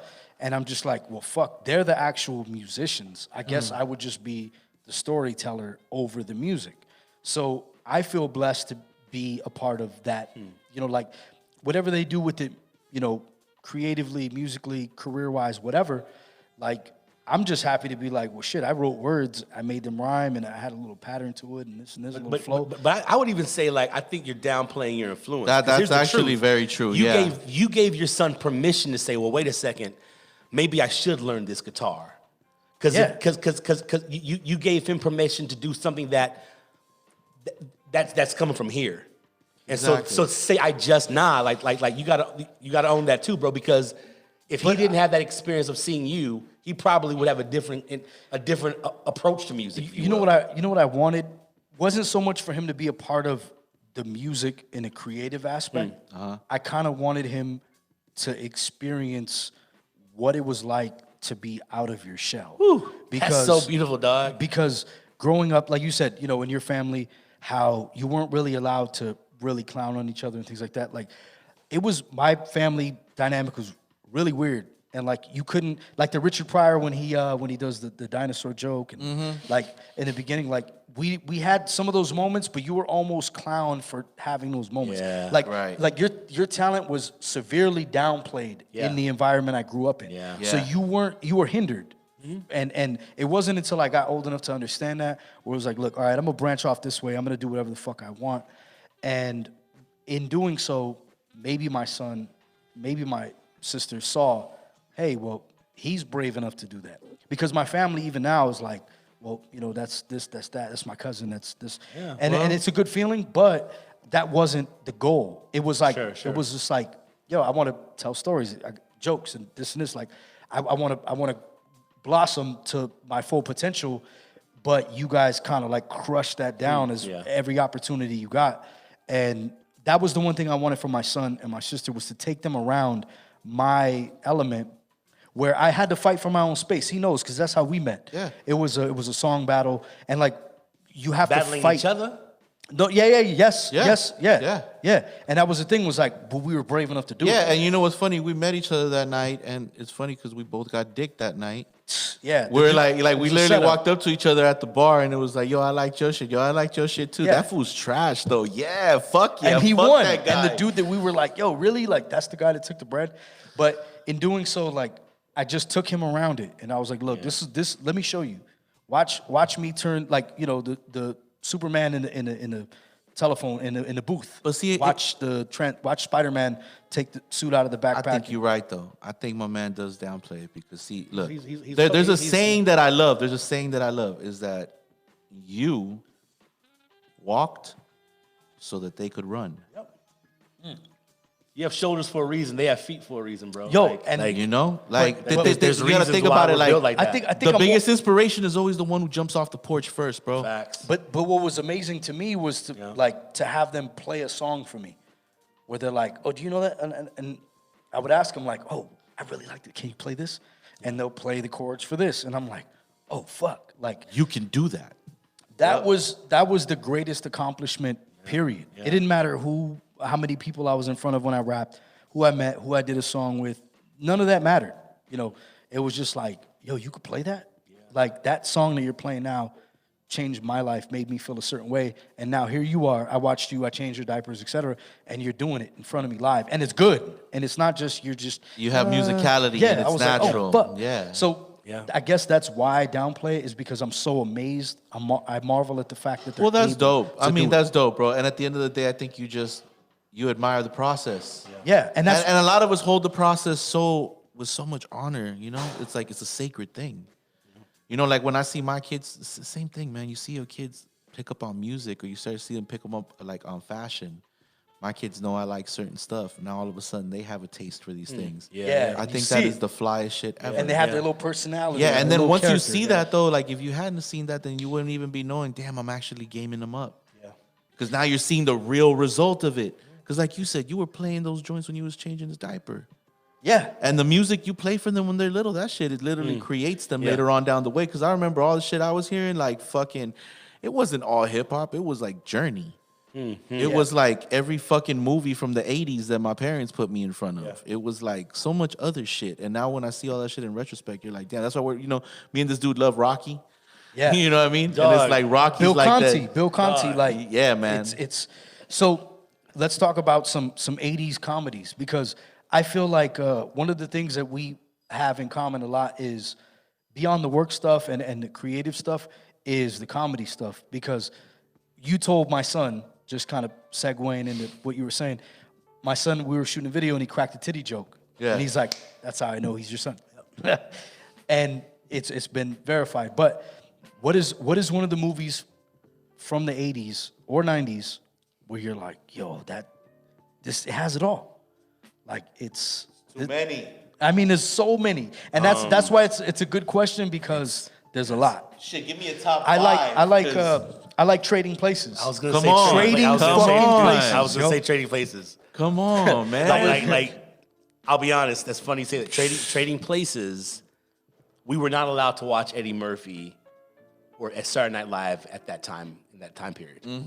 But I knew who he was. But somehow we got this VHS tape, a dub tape, and it was one of the movies. You get like a VHS, a mixtape of movies. And it has a Remember- Pizza Hut like, commercial. I remember those. I remember those. You had like these 9 Date me, hour. I don't give a like, fuck. what? I remember Like, that. How you got 9 3-hour videos on one VHS? That's slow play, brother. Hey. That EP you put on EP mode, Yeah. it slows down. Anyway. Yeah. Yeah. We would watch Trading Places, and at first I was just that like, "Yo, fucking movie." That's why I on, sent you man. that meme with Bro. the Santa Claus when he's When he broke. got the salmon he throws in, the and he got ham, the he throws salmon in that and the bitch. salmon in his Yo, pockets. when he's in the bus eating that shit, yo, that is like through the beard, Bro. the beard." Yo, and through he the bites beard. a little bit of the Hey, yo, beard. but facts, yo. So you want to know some funny shit? Like some joint that I had made, I always thought about making a visual to it. And the funniest thing is I wanted to take that visual where he's looking in the restaurant and he's looking at the motherfucker who took and his it starts spot. raining on his ass. Yo, please, Bro. please, Yeah. we need that. We need yeah, that. and it was because of that. Like Trading Places, man, like I said, when you talk about those movies in the 80s, man, Brewster's Millions, man. Yeah, Brewster's Millions was fucking crazy. Anything and everything that Eddie Murphy was touching was obviously golden. But I mean, like, fuck, I'm a Harlem ninja. Nights, like Harlem Nights. All right, bro. what is the quote from the movie? Mine is, "I'm a ninja. I bleed on the inside." That was mine though, because he's in a holding tank. I've been in a holding tank a ton of times. karate This man. motherfucker said, that- "I'm a ninja. I'm a karate He's like, man. Well, why don't you got no cuts on you then?" He's because I'm a karate man, crap baby, I bleed it. You wouldn't know because it's my favorite line. Because you some big Barry White looking motherfucker. That's my favorite line of the movie. So it's like it's funny. And he did though. He did look like a motherfucker. Because I was like, Mom, who's Barry White? Why are you watching this? Like that was the whole conversation with us. You some big Barry White looking motherfucker. That was probably hey Bubbles man, to get Bubbles man, we had to get like fought in the tub. That was kind of a funny. Hey, that's a nice Murphy cadence right there, my guy. I'll be honest, Eddie Murphy was the one that made me want to be a comedian. I saw Delirious and I was like, yo, this is what I need to do with my life. I mean, that shit was mega. I went to and I was like, Mom, I need some red leather. Give me all the red leather you can get. Why you need leather, baby? You need no leather. We can't afford no leather. Just get some here. Put on this corduroy. Yeah, put on this How about polyester. some corduroy pants, baby? You don't need none of that, good babe. Come on now. Wow. I think with his story, it was like he was the kid in front of the TV.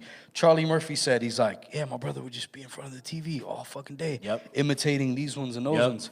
Was that something that you experienced where you're like, you saw something and you kind of like, I can reenact that and throw my twist on it? Was there something like that?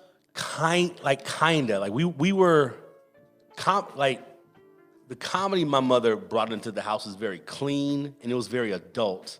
So I didn't get it. That's weird. Like, That's a weird combination. What were you listening to? You listening to Cosby? So like growing up, my mom had a lot of, Cosby, like right? Cosby himself and Cosby 30. Was it Cosby 39? I think it was Cosby 39. I And heard then a lot of himself. Cosby records young. A lot of Cosby. And so I knew what he was saying was funny because everyone was laughing, but it was just because there was no cussing, because there wasn't a fart joke. I was like, And it I'm was five, I don't get kind of this. dry. Yes, Yeah. I don't get this. I'm a kid.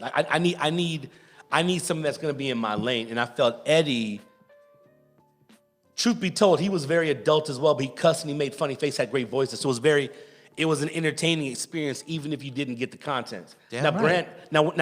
now, when I saw it, it was already, I think Delirious was probably 2 or 3 years old when I finally. 85, 86? No, I saw it. Well, then it must have been. I saw it in 90. I think it dropped in like 90 or 89. No, it didn't. It dropped. It did. It dropped way. You're right. It did. Raw came out in 89. Raw was like 80. Yeah. Yeah, Raw was. Well, maybe Raw was even earlier than that. Nah, because look, if I remember correctly, because I was all into all the shit Eddie Murphy was doing Yeah, Delirious myself. was early 80s. You're right. Before Harlem Nights came out, Harlem Nights was like the last hurrah of all that. Because Right. before that, he had Coming to America, he had Trading Places, Yeah. he had Beverly Hills Cop, Yeah. he had fucking anything, Golden Child. Damn, when you really count back Bro. what he did in a span of like 7 years, Yeah, that's why he's a super legend. winning. Bro. Yeah. That's why he's still paid. He can put out Pluto Nash, and it doesn't mess up his legend. I can't even space remember the or last or thing his- he did, and I think he did something that kind of was like old school him again. Because, you know, Vampire in Brooklyn was like the last of those movies to Yeah, me for yeah. a good while. Yeah. But he did something not that long ago that was kind of like that. And it He wasn't did, he did My Name is Dolomite. that shit. Yeah, Thank he did you. that. He did My Name is Dolomite. That was actually like I can't front. That shit was bars, man. That was that film delivered. People don't understand Bro, that's the a genius really, of Rudy really, Ray Moore, yeah, bro. yeah, They yeah. don't. That's We're already talking generations past some folks that might even be listening, but yes. yeah, that movie. Yes. It was he did this other indie film called Mr. Church. Mr. Church. It's an I Amazon. ain't It's seen an that Amazon shit. produced film, and it's actually it's kind of like this heartfelt, good dramatic. It's a decent story, Okay. but he was in an interview and they're like, "So, what are your thoughts on this movie?" He's like, "Well, you know, it was a great movie. It's not gonna be my last." And it was almost like that serious dramatic moment kind of reignited his desire for comedy. But I'll be honest, I've already heard about Coming to America 2, and it has not been getting good reviews. And I'm gonna keep it a whole buck. Why the fuck? bro. But wait, is Samuel L. Jackson reprising the role as crackhead number 1?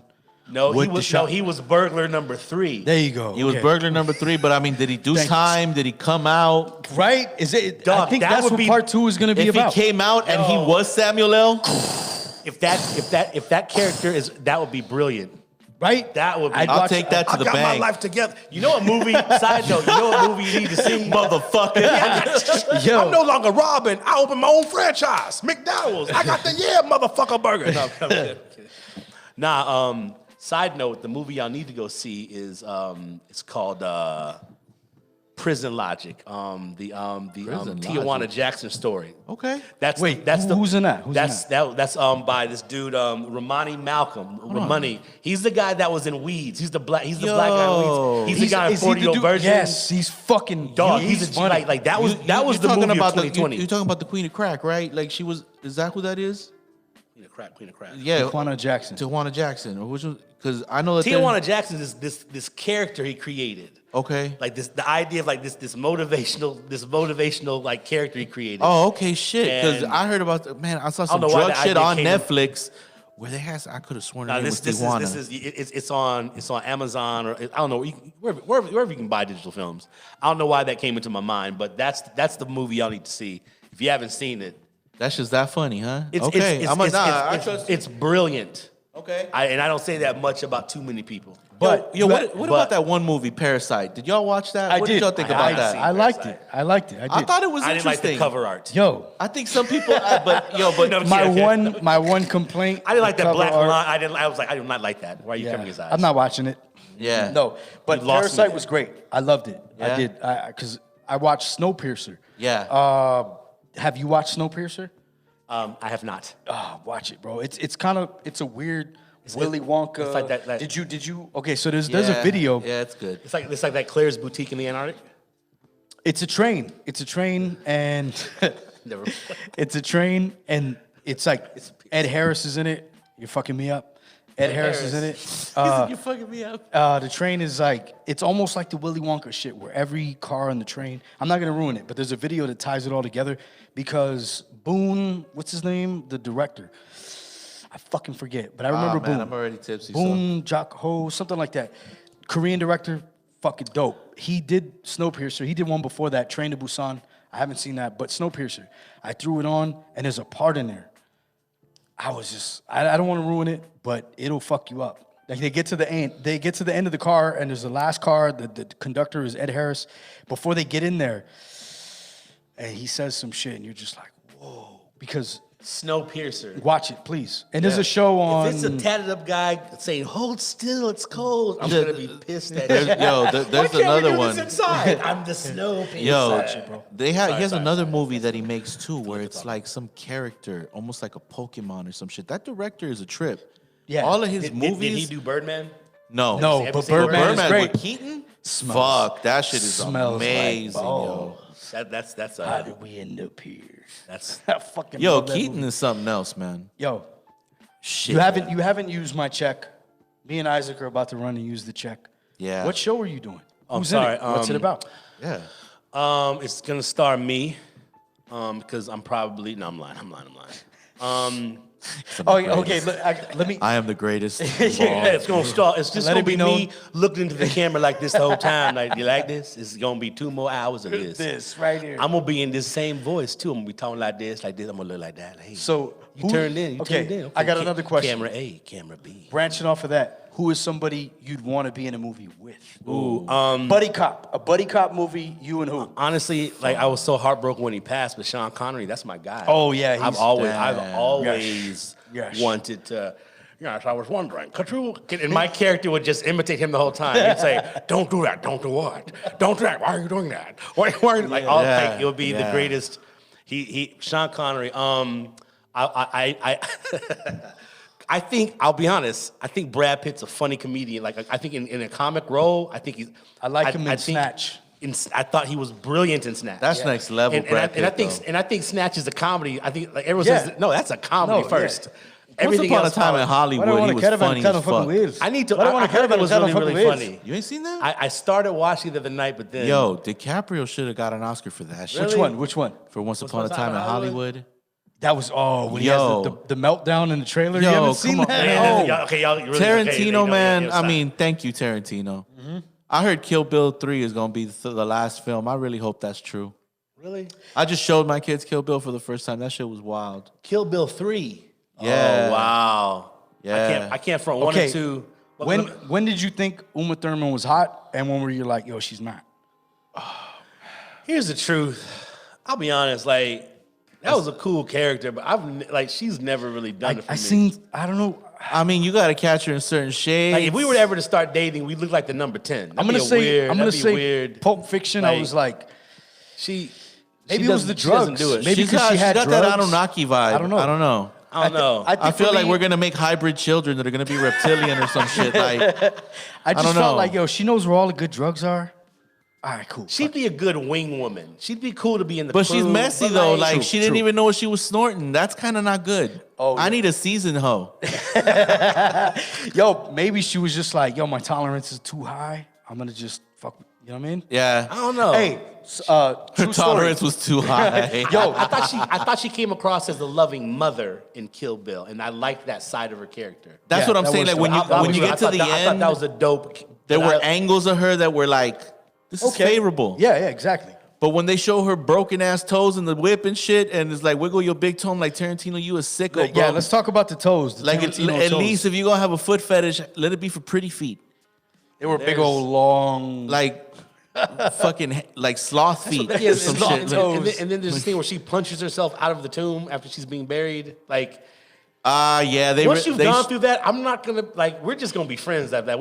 I'm gonna support you. I can't see you because Yeah. That's a level of survival I appreciate. I want to make sure you stay alive. I want to just make sure you're. I don't want to safe. sully that in any way. Like I cannot date you.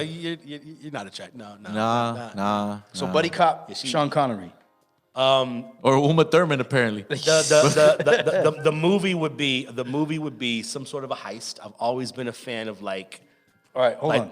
Speaking on heists, I know he's a fan. I'm a big fan. Bro. Heist-a-tron. Rick and Morty. Are you a Rick and Morty fan? Yes or no? We could just move on real fast from that. I'm not. What? See, this is when they kick me off the show. They're like, What the fuck? Fuck out of here. The camera stopped working. Mike's cut off all of a sudden. like, look. What was Mondo kill Mike too. what was it? kill What was it? Where you're Mike like, I can't fuck with this show. Here's the thing about cartoons have always just been weird for me. And that's my issue because there's a lot of brilliant things that are animated that I just am like, If there's one thing I'm passionate about. Hold on. So you're not up on anime though? I'm honestly not. I can honestly only handle one animated show in my life, and right now Peter Griffin has my attention. Well, you won me back. You won me back. I kind of feel like for a while we were convinced Homer Simpson was our dad, but then Peter showed up. I was like, wait a second, there's something about this guy I can relate to. I mean, and they getting there with them. The best on-screen duo, Stewie and Brian, by far. Hold on though, Yeah. but King of the Hill, you ain't done that though? I grew up in Tennessee, so I lived King of the Hill. Still that good. was my neighbor. Mike Judge is Mike Judge really did his thing with that one. But the way all those jokes end is always "Get out of here, nigger!" It never ends any other way. So like shit. the TV show just stops at the joke. But real life is like, Hey, you made him relive that. Yeah, so God it's damn like, it. you know, like. All of a sudden, something's burning, walking down the highway, shrouded. Yeah. Lynchburg, Tennessee is called Lynchburg because they was lynching. Why- It wasn't because of Jack Daniels. It was Never going by Lynchburg, Tennessee, my boy. That exists. So when Every time I I read hear that. King of the Hill, I'm just like, this feels like the South. This is why when we traveled the country as a child, my parents drove through Tennessee. And You don't stop in the South, bro. I promise. Well, you know what? We stopped in Georgia. Well, that was. But that's because Georgia, see, that's why, Future, Georgia. he always says Little Mexico. They really got a lot of Mexicans in Georgia. Georgia, like when I went for A3C, I was like, oh, okay, this is pretty cool because people move beyond the bullshit. I felt like that. Like, Yeah, I see that. Hey, didn't you win an award that year? I did, 2014. Yeah, I remember that shit. that That was shit was hard. Hell yeah. Yeah, that was a good year. 2014-15, put out the album. I wanted to ask you, though, because on tour, the one city we stopped in that I didn't anticipate being racist, because America, our number one export is racism. It's for a fact. So the one town we stopped in where I was like, really, it's like that here? Fuck. Boston. Oh, fuck Yo, yeah. but in my defense, there is I didn't really know a lot of people from there. Yeah.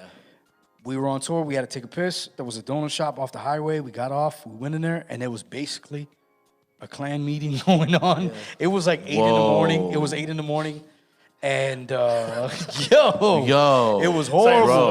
Was there like bleach everywhere? They were ironing sheets? Or like, No, like Fight Club, when you walk into the bar and they're all saying, his name is Robert Paulson. Yeah, it was that. It was that. And like, I first time being there, first time being with these people I'm with, and I'm just like, I just gotta piss. But you know what? I don't think their racism is the type. Well, okay, I'm not gonna fucking speak for Boston, but a couple of the cats that I've encountered from over there, it's not so much they're racist towards other racists. They just don't fucking like anybody but people from Boston. I feel that way. There's a real, like, you know, it's almost Mexican in nature, because you know Mexicans be like, fuck all y'all. Yo, That's a big fact. You know, I feel like, you know, I came up around a lot of Salvadorians and Cubans, and they very communal and embracing and want to know everybody type. But like Mexicans be like, the fuck you doing here? and you're from a different part of Mexico. You're from a more Oh, southern- that's another one. Fuck Yo. yeah. Dude, that shit alone. All right, so Anyway. I'm gonna teach you Spanish real quick. I was in the hole one time, medium north. They threw me in the hole, and I was in there, and it was already overcrowded. LA County Jail. There was 2 dudes in there arguing constantly. And both of them gang members, whatever. But one of them he just got here not too long ago, didn't know a lot of English. And they're arguing. And then the one dude looks at me, verga. It means dick. Verga. It means dick. So the dude said, yeah. And the dude goes, he turns and looks at me and he goes, see, so-and-so from such and such, whatever part of Mexico he is from, always with the dick in his mouth. Yeah. Because I knew what Verga meant. Yeah. He's like, always with that dick in his his mouth. mouth. I was like, Fuck oh. yeah, bro. And that was it. He won. You should write that give down. give the man Hey. the title now. That's a good scene of a movie. I'm gonna tell you something though, Mexicans, That's bro. a great movie scene. Yo, That shit was Mexicans, fucking when it hilarious. comes to talking that shit, though, my God. You know, like, I would hate this shit. You know, I used to stay in La Puente, and La Puente is like a ranch city almost. So a lot of folks were from Mexico, and they doing it. They go get little ranch land over there, and they feel like they still in Mexico. So I was staying in a spot like that years ago, shit. And I remember they have their relatives from Mexico come over, and they'll throw big ass parties. So you get to chill, hang out, and you get to hear them talking their shit, right? Man, there'll be like 13-year-old girls talking that shit. Brutality, bro. Like, you're just like, and you dying. Like, Yeah. like my ribs hurt. I'm like, what the fuck? I didn't know this shit could be this fucking funny. Yo, you want to talk about bombing? I once tried to tell a Spanish joke around folks that were straight up from Mexico. You were like, not having it. I turned around and walked away in a real dramatic anime way. You know, it was like If I could ever be a gift, if I could ever be a gift, Yo. it would be that gift. It would be that moment. Bro. But yo, funny fucking people. And it just makes me think, you know, like whenever you come around a certain community type, you know, when they got a certain strong inner, stay the fuck out, but they know how to shoot the shit real well. yeah. They just trying to protect. I feel like that's You know, true. I feel like that's I feel like sometimes we feel like racism because America, you're right about that. Its export, unfortunately, is racism and like the ability to stereotype. quick. A very sharp quick, version of stereotyping. And, you know, that happens. We see people from a distance and we're like, fuck out of here. Yo, one of the memes. Crazy. Like, I love memes. We all love memes. Hell There was yeah. a meme that I saw, and I was like, fuck this meme. It was one where it was like, yo, my white friends, your white friends, my black friends, your black friends. And it like kind of stereotyped it where it's like, yo, look, how you just gonna throw everybody all in one? That's the laziest. And I feel like with a lot of people out there, it's they're too busy being vain, too busy being into whatever they're into to really give a motherfucker a chance. And like when people ask me, yo, where you from? In the beginning, I would tell them. And then after a while, I was like, you're gonna find a way to poke some type of hole in that. I was blessed. I was born in Compton. My neighbor to the left was black. My neighbor to the right was Mexican. My neighbor across the street was Samoan. And like, bro, I got the full fucking buffet of cultures being, and it's because it's poor. People were moving here. It's poor. There might be a job here and there. Your pops is a longshoreman, this and that, whatever. And I was blessed to have that and growing up with that. So after a while, like going through the system and experiencing a lot of the racism and the bullshit, I was just like, yo, you guys don't get it. Where was the city that you went to where you're like, yo, these people were so evolved beyond that? All they give a fuck about is who I am. Not even a city, a country, a state, wherever. Like, what was the experience where you're like, you felt welcome, and it almost felt like you didn't even have. It wasn't even forced. Yeah, there was no baggage. There was nothing. It was just like, I'm one with these people. Like, these people fuck with me. Australia. Oh shit. That's why I love Australia, man. I hear so much good shit about Australia, though. Well, here's what I'll say though. Here's what I'll say to that. Like, I think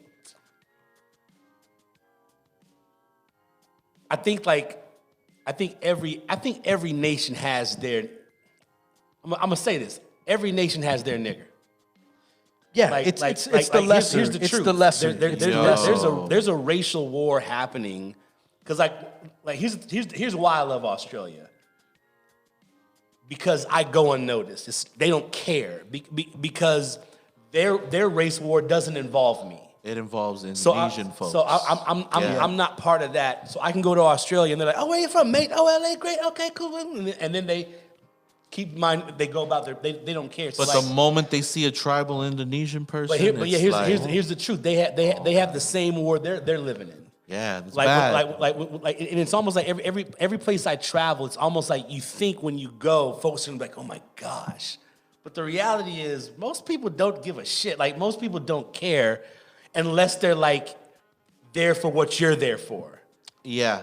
So you know, like if or if they're coming to the event, and you're going to. It's like if you're from LA and you go to Tokyo, and you see, it's they're like, gonna be like, oh shit, you're from LA because Tokyo's over there trying to be LA. You know, it's one of those things. And it's like it's. Yeah, you know, you're so right because like it's just weird. It's a weird dynamic. The world is a lot bigger than some people give it credit for. Sometimes I think because like whoa. I was gonna say that because somebody made they made a statement where they're like, yo, if every president could experience this one thing. I think it was going, I watched some documentary on Planet Earth, space, something, Netflix, and it's like, yo, if every president from every country could just come up here and see what we see, it was an astronaut saying it, they'd have a deeper appreciation for the little marble that we live on, because we think it's big, dog. But when you go up there, it's like, yo, you could see all the other ones next to it or whatever. And it's not as big as you think. But go ahead. No. That's just an absolute fact. I mean, shit. I'm slightly tipsy, so whatever the fuck point I was making is totally derailed. But, he said totally derailed. It's on the same tip. It's on the same tip. I mean, yeah, but I totally forgot what I was talking about. I'm just keeping it a buck. No, but I think with that, it's kind of weird that we all have to go through that. Somebody asked me, they're like, where have you been that was very welcoming? And I was like, well, shit. Like when I went to Europe for the first time, like I didn't feel like I had a color. I didn't feel like, you know, I just felt like it was more like a energy. It was more like a vibe, like a beam of light. Like people fuck with you because, you know, what you brought. Like they're just like, yo, I really fuck with this person. Yeah. And vice versa. And it felt the most welcoming. And I think with rap, with hip hop, a lot of guys from Los Angeles, from New York, from Atlanta, from Florida, from wherever, they don't experience that because they stay here. Yeah. So their struggle is to become. Yeah, I think you're very right. A lot of people at least come here with that. Yeah. They came from something else here. Here, you know, and I think you and me have had this conversation. I have it with a lot of friends from the town. It's like everyone comes here to live their dreams, but the people who are born here, it's almost automatic that they have a pursuit in that nature because of where we're from. Yeah. Even if that's not what they want. At all. It's just like everybody kind of gives it a shot because you feel like it's demanded from you being from here. You know? And it takes people a little bit of time. Some people got to leave and figure it out. You know what I mean? You know, it's interesting what you're saying right now about spaces where you feel embraced. What I've noticed, I haven't traveled as extensively, but places I have gone, there's pockets. Yeah. For example, like up north, right? In this state, you go up into the mountain country, up in Eureka and shit like that. And there are times where you feel like, fuck, this is the Ozarks and it might not play out good for me. But they're the most welcoming. Maybe I shouldn't be up this, right? I shouldn't be up this back road. But then you go into a little coffee spot and some dude comes out and he's like, hey, how's it going? You know what I'm saying? You got any good smoke? Here, I just cropped this. You know, I just cropped the Skittles. Here, try this. You know what I'm saying? Da-da-da-da-da. And you're like, what the fuck? There's universal languages out there. Music, weed, alcohol. Amen. You know, women. Yeah. Food. Like there's a certain, you know. That's why with me, I feel you with that. Food is one of the easiest ways to convey because, you know, food will tell you a lot about a person. How you eat, what you eat tells me a lot about you. And you guys, God bless you guys. Like, thank you guys. My guys. You guys. Yeah. Mm-hmm. What do you mean, us guys? I know my way around the pantry. Okay, all right. No, but every time we drive around, he's like, yo, you like sourdough? You gotta try this. You like this? And like, I legit, he called me this morning. I woke up, one of my friends called me this morning as a friend, like, yo, bro, shit, I'm going to this city. Didn't you grow up out there? And I'm like, yeah. What's good to eat out here? I'm on this street and that street. And I'm like, oh, shit. I'm trying to collect my thoughts. Tams, fuck it. It's always a win. He's like, what's Rosewood? And I was like, legendary. Yep. And that's in Norwalk. So spots that you grew up near, if somebody were to go to your hometown, what's a spot you would recommend? In Tennessee, Nebraska, where you went to school, where you grew up? It's a place you stake your reputation. Yeah, where you're like, yo.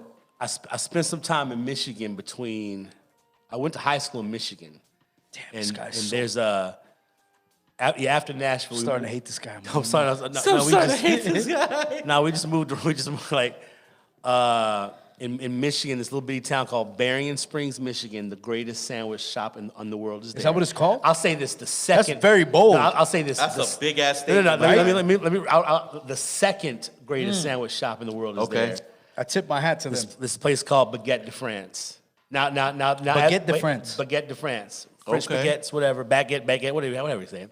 But as I'm saying this, that's why I had to correct myself because Look at actually, he's like, brother, he can't even talk. let me tell you. When it comes to food, I just need y'all to leave me alone by the next 5 to 7 minutes. is that what the show is going to be about? Is bro? this gonna talk about? Is it glaze on everything? Honestly, I have an idea where I Put a just glaze on dim the lights, light a candle, and read menus to everybody. Let's go through appetizers. Or how about like travel the world and put country gravy on different shit and see if it works or not? Gravy on it. Yeah. Put some. You know, gravy. but you do that with the glaze, you feel me? So you go around the world and it's like, let me hit some What if I glaze on glaze this. this? What The if name, I glaze what's the this name of your show? dumpling? Diabetes. Sponsored by diabetes. What's your new show called? Diabetes. So my Baguette de France. Reading, Pennsylvania, VNS subs. If you're ever in Pennsylvania and you find yourself near Reading, VNS subs. My Nat- guy's a sandwich guy. I can Bro, tell this Right? right, Yeah, now. yeah, yeah, That's- yeah. I'm with it. Okay, I'm with it. I got you. Take it on the road. I'd say Nebraska would be the spot called The Oven. Okay. It's this Indian restaurant. And let me tell you something about Nebraska. The thing about the Midwest is just as dope as LA. The It thing is. about It LA, is, though. I got to LA experience it. has 30 dope Indian restaurants. Omaha has 1. So it's just, But they hold the title, though, It's undisputed. a Yeah, ratio yeah, yeah. thing. So it's like Yeah. like out That's here, a it's big like state, if too. someone was to say, well, what's the best taco? They'd give you 15 different answers with 15 different reasons. There, it's this place because so it's like you're gonna get the quality. There's just not a lot of options to choose from. But the quality is But great. the quality, because there's nothing to do in Nebraska but eat and drink. And travel apparently to this one restaurant that's Bruh. Find your way. But basically every cuisine is represented though in Bro, the state. some of the best ethnic food I've had, Yeah. outside of Mexican food, because Mexico already won that. Nebraska, low key, But see, that's highly visible because Every time I go- like, everywhere you bro. go, Mexicans is in the kitchen or Mexicans is in the fucking toilet I've- cleaning shit. You know what I'm saying? Yo. It's like, it's just, even Anthony Bourdain, man, rest in peace, we used to say that shit all the time, that like, if I walk into a kitchen and I see Mexicans at the helm, like, I know I'm in a good kitchen. Like, Yo. that dude used to give it up. Is that somebody you'd like to follow with a camera? Anthony Bourdain, rest in peace. oh man, I'm gonna sound like a dick when I say this. Just say it. Please No, do. see, I didn't watch his show like that. Okay. Like, It don't be matter, honest, though. I'll be honest. Food shows don't do it for me because my thing is like I experience that normally. Right. I am a walking, I'll be honest. talking Like food whenever I show. go to a show, like when I go to a restaurant, I'm the show is showing up. So I'm gonna have a fun time. We're I gonna love laugh. this guy. We're Cut the show. So what the show may provide for Nah, I'm me fucking around. is I can already experience in my normal life. So my thing is that I might watch a show to find out where to go, but as far as to tune in as a viewer, I think so he like did Anthony a lot of- Bourdain, Am I wrong though? I feel like Well, he I- did a lot of stuff that you Yeah. talk about because he connected people. Like he went to a certain spot and he got a tattoo the traditional way. But that's what I he was went to gonna a say. certain spot, he traveled the traditional way. He met the grandma that had the recipe. Like that was his thing, was the people. He didn't give a Nah, fuck about. check- Yeah, see, I didn't know It about was- that it was deep. aspect It was till, deep. till it was like the back end. Like I just wrote him up as he's just another food Ah, show. well, you so know I what's never funny? paid His, attention. his No, no, book, no, no. And then, his yeah, when it book came that out, I was like, oh. broke him out was actually him shitting on every one of those- those yeah. personas Oh, got you. and Yeah. saying, none of Yeah. you actually have been in a kitchen. How dare you call yourself chefs? Straight up. Yeah, he yeah, went yeah. at Emerald, Rachel Ray, rightfully so. I Yeah. can't believe what She's that so bitch hot. did She's to so hot. Pozole. I don't give a fuck. She can burn yeah, in that was- hell for what that- she did to Pozole. Side note, back to Dane. Okay, so what I liked about Bourdain was he went to, and I'm not gonna remember this country exactly, but it's a South American country where there's a tribe of people who live off rummaging through garbage. This is how they get their daily food. And he went into the landfills with them and ate some of the shit they prepared. And he wept and he said, "Fuck this show." Like, Yeah, because how do you make garbage the taste nerve? good? He's like, the nerve of me even being here. Yeah. The nerve of us even doing this. These Yeah. people are eating garbage. They're feeding their children garbage.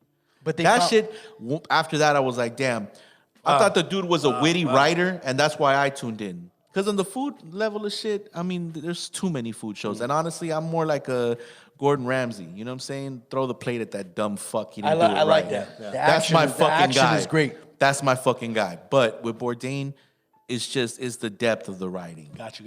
You know? Like for guys who do words mean a whole lot, right? Words mean a whole lot. And when the motherfucker can really like wield them, especially in like comedy, man. Won't even get into that. I don't think we talked enough about that, actually. Yeah, we can get into more of that. Like, I got a question honestly, when it comes to comedians, whose words?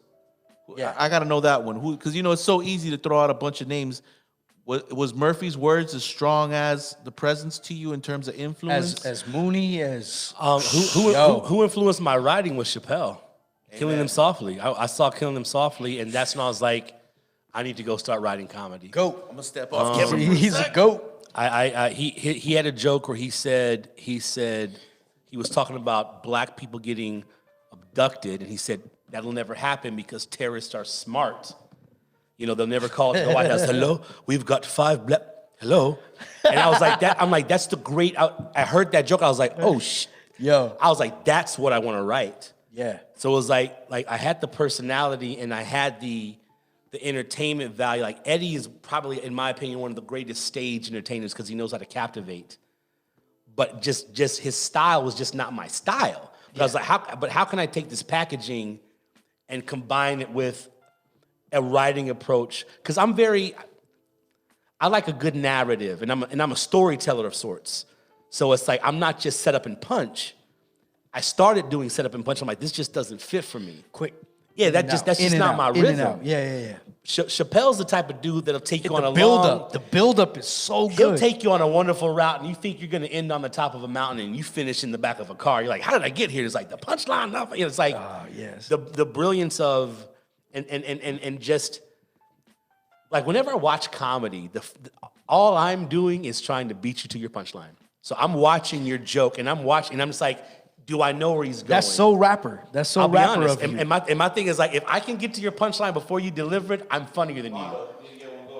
But have you ever gotten to a punchline where you're like, fuck, that many I'm sure times. You have. But did you write it down? Well, here's the thing about it. Like if I'm trying to figure out your set, no. Because it's one of those things, and this is like, comedy is such a tough business from an artist standpoint. If you even are reminiscent of another comedian, you're a hack. And if you get labeled, and I know that this dynamic has changed because of the internet, but there was a time where if you got labeled a hack at a certain level, you were done. You're done. It was a wrap. You had to get your hack points at the open mic night. Because there's a lot of legends who were known as Name a legend that was like, yo, he's hacky as fuck. Eddie Griffin. Between Eddie Griffin, and he's funny. Between Eddie Griffin, what's my guy who had it? He had the Mexican guy. What's his name? Fudge. What's his name? He was big. Then he lost weight a little bit. He had a TV show. George Lopez. No, not George Lopez, but George Lopez punched him in the face. Carlos Mencia. Carlos Mencia was known for stealing, and then Robin Williams was a legend who was known. He would go to the Pittsburgh. He was known for going like the Pittsburgh. I think it was either the Funny Bone there or the Improv. He would go there, and then he'd end up in L.A. doing the same material. And so it's like it's part of that thing of, it's almost like when you're working on your craft, you got to protect the hell out of it, and you can only really debut it when it's ready. The Chappelle, he said that there was a comedian that approached him, and he was like 17. I think he was in his teens, and he said a comedian approached him after his set and was like, "Yo, I'll give you $2,000 for that joke. Yeah, that joke about this and this. I'll give you $2,000 right now." Yeah. And I don't know if you saw this video. It's a good video. And he's like, he explains it. And he's just like, yo, you're a kid. It's a lot of money. He's like, but then also like, what if I say no? Because I like this joke. Like, I work hard on this joke. And I guess he told the dude no. And the dude was like, look, I could just take that joke from you. I mean, that's the sad fact about that whole scenario. Like, there's no checks and balances in that space. Like, because either way. All right, you know what I mean? Like, question. You're a Family Guy fan. At the end of the Star Wars one, When they say, hold on, I know you know what I'm talking about already. Wrong. He says at the end of the Star Wars one, Seth Green, which is Chris. He's been in Austin Powers, a bunch of movies, and they start roasting each other. They start going back and forth, and he's like, but he's like, well, Seth MacFarlane is a huge thief. Like, you know, he takes credit for all these jokes and blah blah blah blah blah. And he's like, well, Peter Griffin is like, well, I just hope people remember the laughter.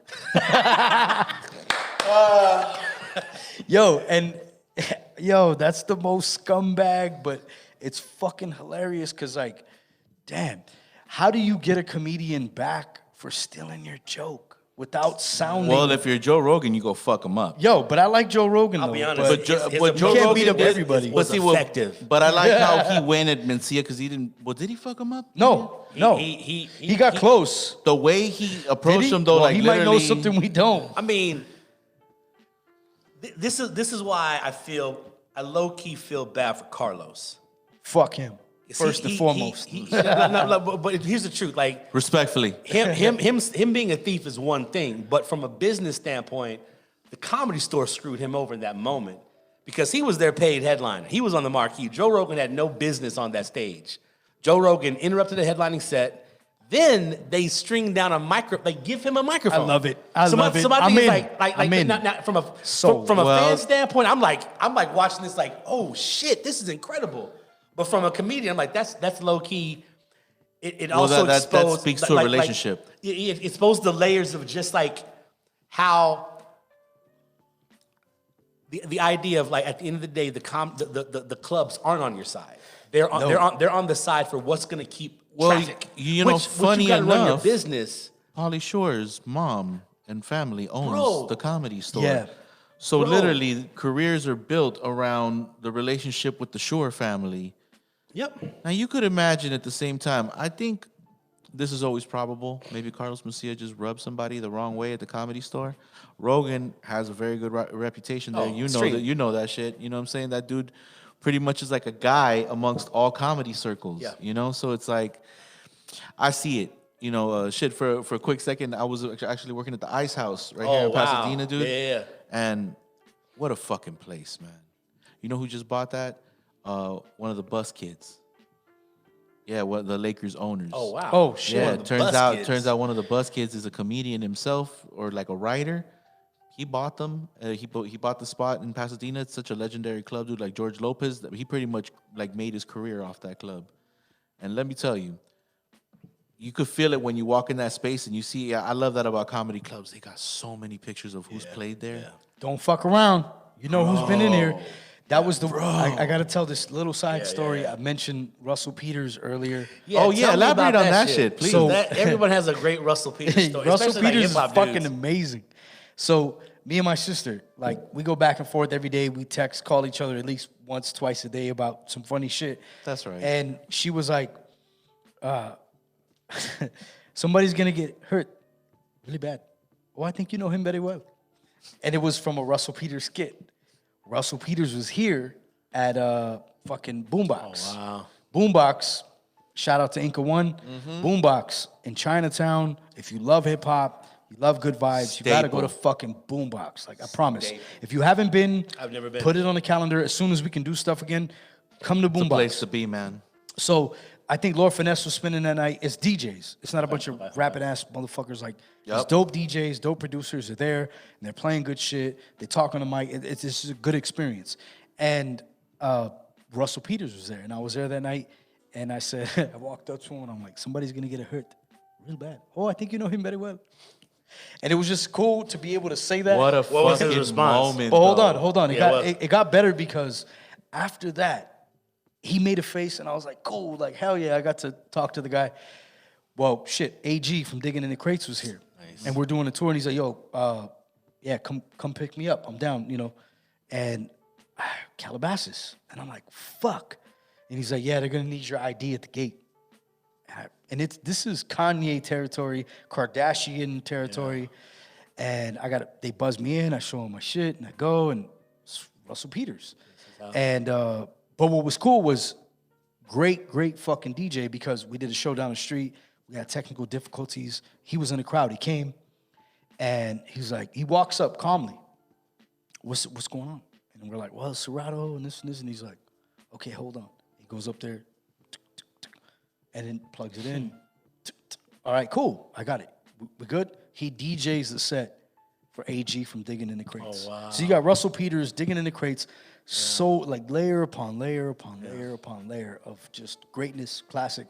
And it's right here down the street. What a dope moment of And, time. and only a handful of people got to experience that. That's so tight. Because people knew who he was when he came. And they're like, yo, good when the mic, everything was down. They're like, yo, crack some jokes. Because they want him to crack jokes. Right. And I was like, rap careers. Not a lot of people got it. But the rappers in the house got it. But the thing was like, he's not here to no. But watch him. And he got on, all right, I got you. Ready? All right, cool. And he spun the whole set for AG. Made sure his shit was tight. And it was a beautiful, beautiful fucking moment. Like that's one of those things that like, I'm gonna tell my great grandkids. Yeah. Like that's at the moment you could actually say that's hip hop. Yeah, where it's like, So rare when you could actually say that's hip hop.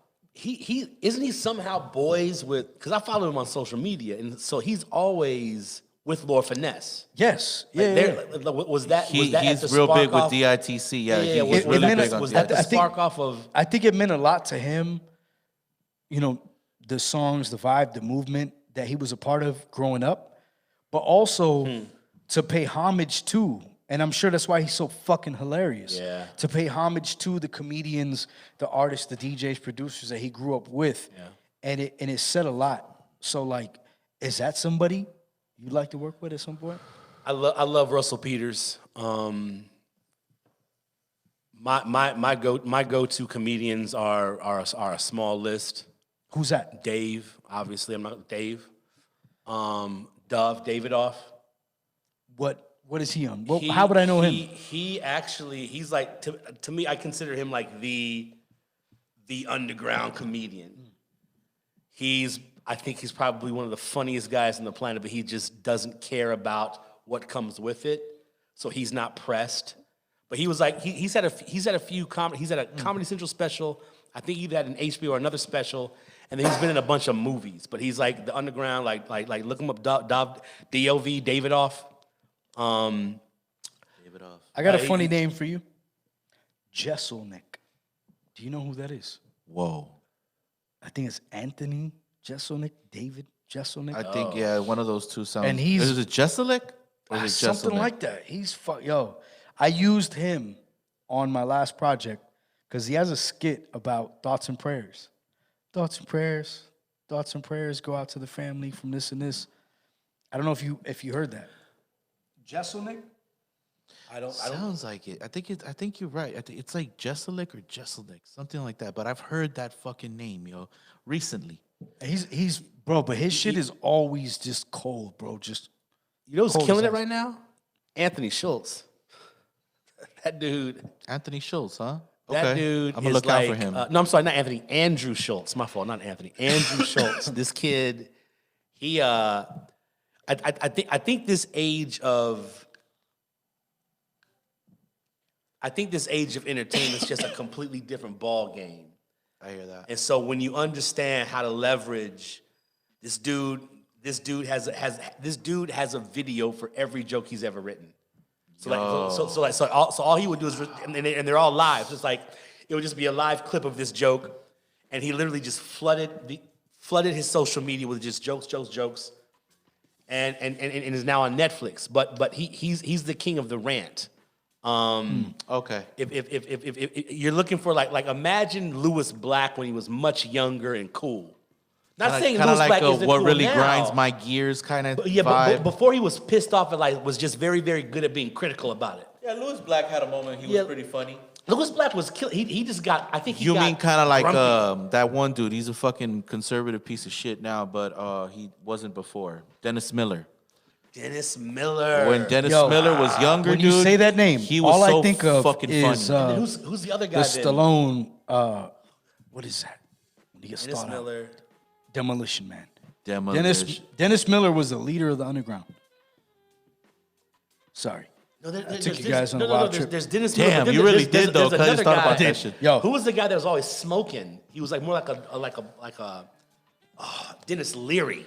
Oh, okay. I always Dennis got him Leary? confused. I got him confused. Yeah, but he was a good actor too. Dennis, he's still around, right? But I love like Dennis Leary. I loved his he was like that. He was the perfect angry guy. Well, see, he's the Bostonian guy. Yeah, that's right. He's your perfect fucking towny kind of guy. Yep. Okay, wait. What's the difference? Dennis Leary and Dennis Miller. Oh, Dennis Miller's got the black hair. Dennis Miller used to have the fucking funny hair, and he used to do the news guy. Who's the conservative dude? Is also Dennis Miller. he's him now. After, fuck him, after because 9/11, Dennis Leary is way funnier. Hey, I love after him. 9/11, he totally switched his shit up on some wrestling shit. He went from the good camp to the bad camp. He went love it. full I blown fucking I'm in. Love it. conservative fucking piece of I like when a good shit, guy goes dude. bad though. I Hollywood do Hulk too. Hogan, When bro. Hulk Hogan went to NWO, Hollywood Hulk I was like, fucking that Hogan, yo. was- Look, I can That was- respect that that, was a but very- honestly, the thing about Dennis Hogan, Miller you son is of a that bitch. If you're listening, Hogan. what We made- coming to get you, yeah, too, no, if you listen, What about when he pull said up. the N-word though? You saw that? We gonna come get you, nigga. Hey. And he's like, oh shit, I got Pull fired. up. That cost me millions. Fuck that. Hulk Hogan. It hurt. That cost Pull him up. hundreds. He wasn't getting that. Come on, that cost him hundreds. True. T.J. Hooker, what was his name? Any of y'all. Exactly. It hurt. Coco, It beware. hurt. You It out hurt. there, Coco? Coco. Caca. We want to fuck with you, Coco. Pull up. It hurt, bro. I saw that and I was like, fuck. I And met then- Tito Santana. That's dope. He's a killer. Latin Heat? I met Have you seen the Tito documentary? Santana outside of the. Wait, Tito Santana is He said Arriba. And he was a guy. He was Texas huge. Tornado? Latino Heat. Wasn't that Tito Santana? Or who was Tito Nah, Santana? it was Texas. Wait, I don't remember what his. Tito Santana. I just remember Tito Damn, Santana. I sound like shit right now. Yeah, that was- I don't bro. even know my He was shit. in the era. I met him. I met Ultimate Warrior without the makeup on, so I didn't recognize him. Hellwig. That fool is still Warrior, though. Yo, he Tell will me if- choke slam the fuck the out of you intensity right of his now, eyes, bro. bro, is was it true that the original Ultimate Warrior died and they No, replaced him? no, Is that James, real? no, it's not It's true. always been Yo, the I same wanna one? debunk the Yeah, rumors. because Let me I've go never on record. I've never Googled it. No, Hey, no, no, it what means- no, here's what it was: is that was 1 kilo, and then that was another kilo. Yo. When it switched over, he's like, yo, that shit's up. he was like, woo, fucking wildin'. More Dog. paint. Yeah. I just want to say the era of intensity, the era of drugs. bro. Like, see, the thing was I grew up in that era, the same era, and it was just like, you knew there was intense, and then you knew there was PCP intense. You're like, yo, Fools this are fool- smoking Yo, this sherm. fool's lifting a fucking Volkswagen Beetle right now. Like, yo, he's taking on like 8 fucking cops. Like, it was stupid. It was stupid. But I taking saw on 8 that. cops. There's a I crackhead lifting the bus. I promise, yo, it was reality. That's why the skits are so great with Yeah. Chappelle. Because when he red balls, when he lifts the fucking Bro. I promise, like they reached intense Stan Lee Marvel levels Yeah. of, you know what I mean? Amazing. So for my 40th birthday, my best friend throws me the best week birthday of my life. It's 40. You've got to go big. Why It's- was it's only 40. one question? Why was I not there? Bro, I don't know. Not where was it? How was it? I don't know. Why was I not It was there? it was yo? he How many he, hookers are dead in a hotel right now? Bro, he throws me a surprise Face trip. down in the water. Dog, it was Forensic files. Here we go. hey, look, we can't talk about everything in detail on these cameras. No, not at all, not at all. But now he basically flies me to Austin. He tricks me into coming to LA with a suitcase. Me met LAX at this hotel with a suitcase, blah, blah, blah. There's this event I'm gonna take you to, blah, blah, blah. I get there and he's like, Was this the surprise. Pulp Fiction? I don't know what's in it, but I want to know Bro, what's in it. it was like, If I have to shoot several people, dog, if I know was what's like, in it. I'm in for this adventure. We end up getting on this plane and we go to Austin and I'm like, okay, there's only 2 reasons why you fly me here, to see the Roots or to see Dave Chappelle. And I'm like, I know the Roots aren't touring. So he gotta be Chappelle. he got me to see Chappelle, right? All right, I'm locked So in. I'm locked in. we go to the show and we get there at 11, so we day drink all day. So we get there perfectly right? Perfectly right. 2 beers in hands, we watch the show, brilliant show. This dude, this is when he was working on his 3rd and 4th. He'd already done the first 2. He was working on the 3rd and 4th. The bird theory and That one, fucking yep. equanimity. Yep, that right? one. He was Oh, so man. he's working through, and this guy, he did almost 2 hours, brilliant show, yada yada. It was amazing. The show ends, the venue empties in like 5 minutes, and we're still just there like geeked out of our minds. So we're like, yo, we got to meet this guy. So we go find this, like we scanned it, we found the flap where the security, we go over there. flap, bro. Because there's always, you gotta find the Yeah. flap. You find the flap, you can get there, right? Damn right. So we get to the flap, and my man's like, yo, this is my best friend. This is his 40th birthday weekend. I just flew him out here. Dave Chappelle's his favorite comedian. And side note, I used to tour with Charlie Murphy. So like a few years Wow. before. Unity! Yo, like, real talk. My forehead is bumping. So I How dare you not speak about that till right know. now? Because I We gotta I circle get in back. tears, We yo. have to Sometimes circle I'm like, back. that No. shit brings me to my emotions. But yeah, No, but that's fine. We'll But talk we need that, about that though. next. We We'll need talk about that next. 2020 needs that. Well, no, that's cool. We'll talk about that. So we pitch it, and this is just a security guard. She's like, all right, give me a second. So he goes, brings somebody else. We repitch it. He's like, wait. Anyway, 15 minutes later, we get backstage. We're standing in the hallway, and out of the green room comes Dave. And he walks out, and I'm sitting there. I heard like he this, don't like pictures. bro. So Bro, you got a no cell phone policy. Well, we by this time we'd gotten our phones back, so they were locked up for the show. Yeah, they were completely locked up. But we had gotten them back at this point.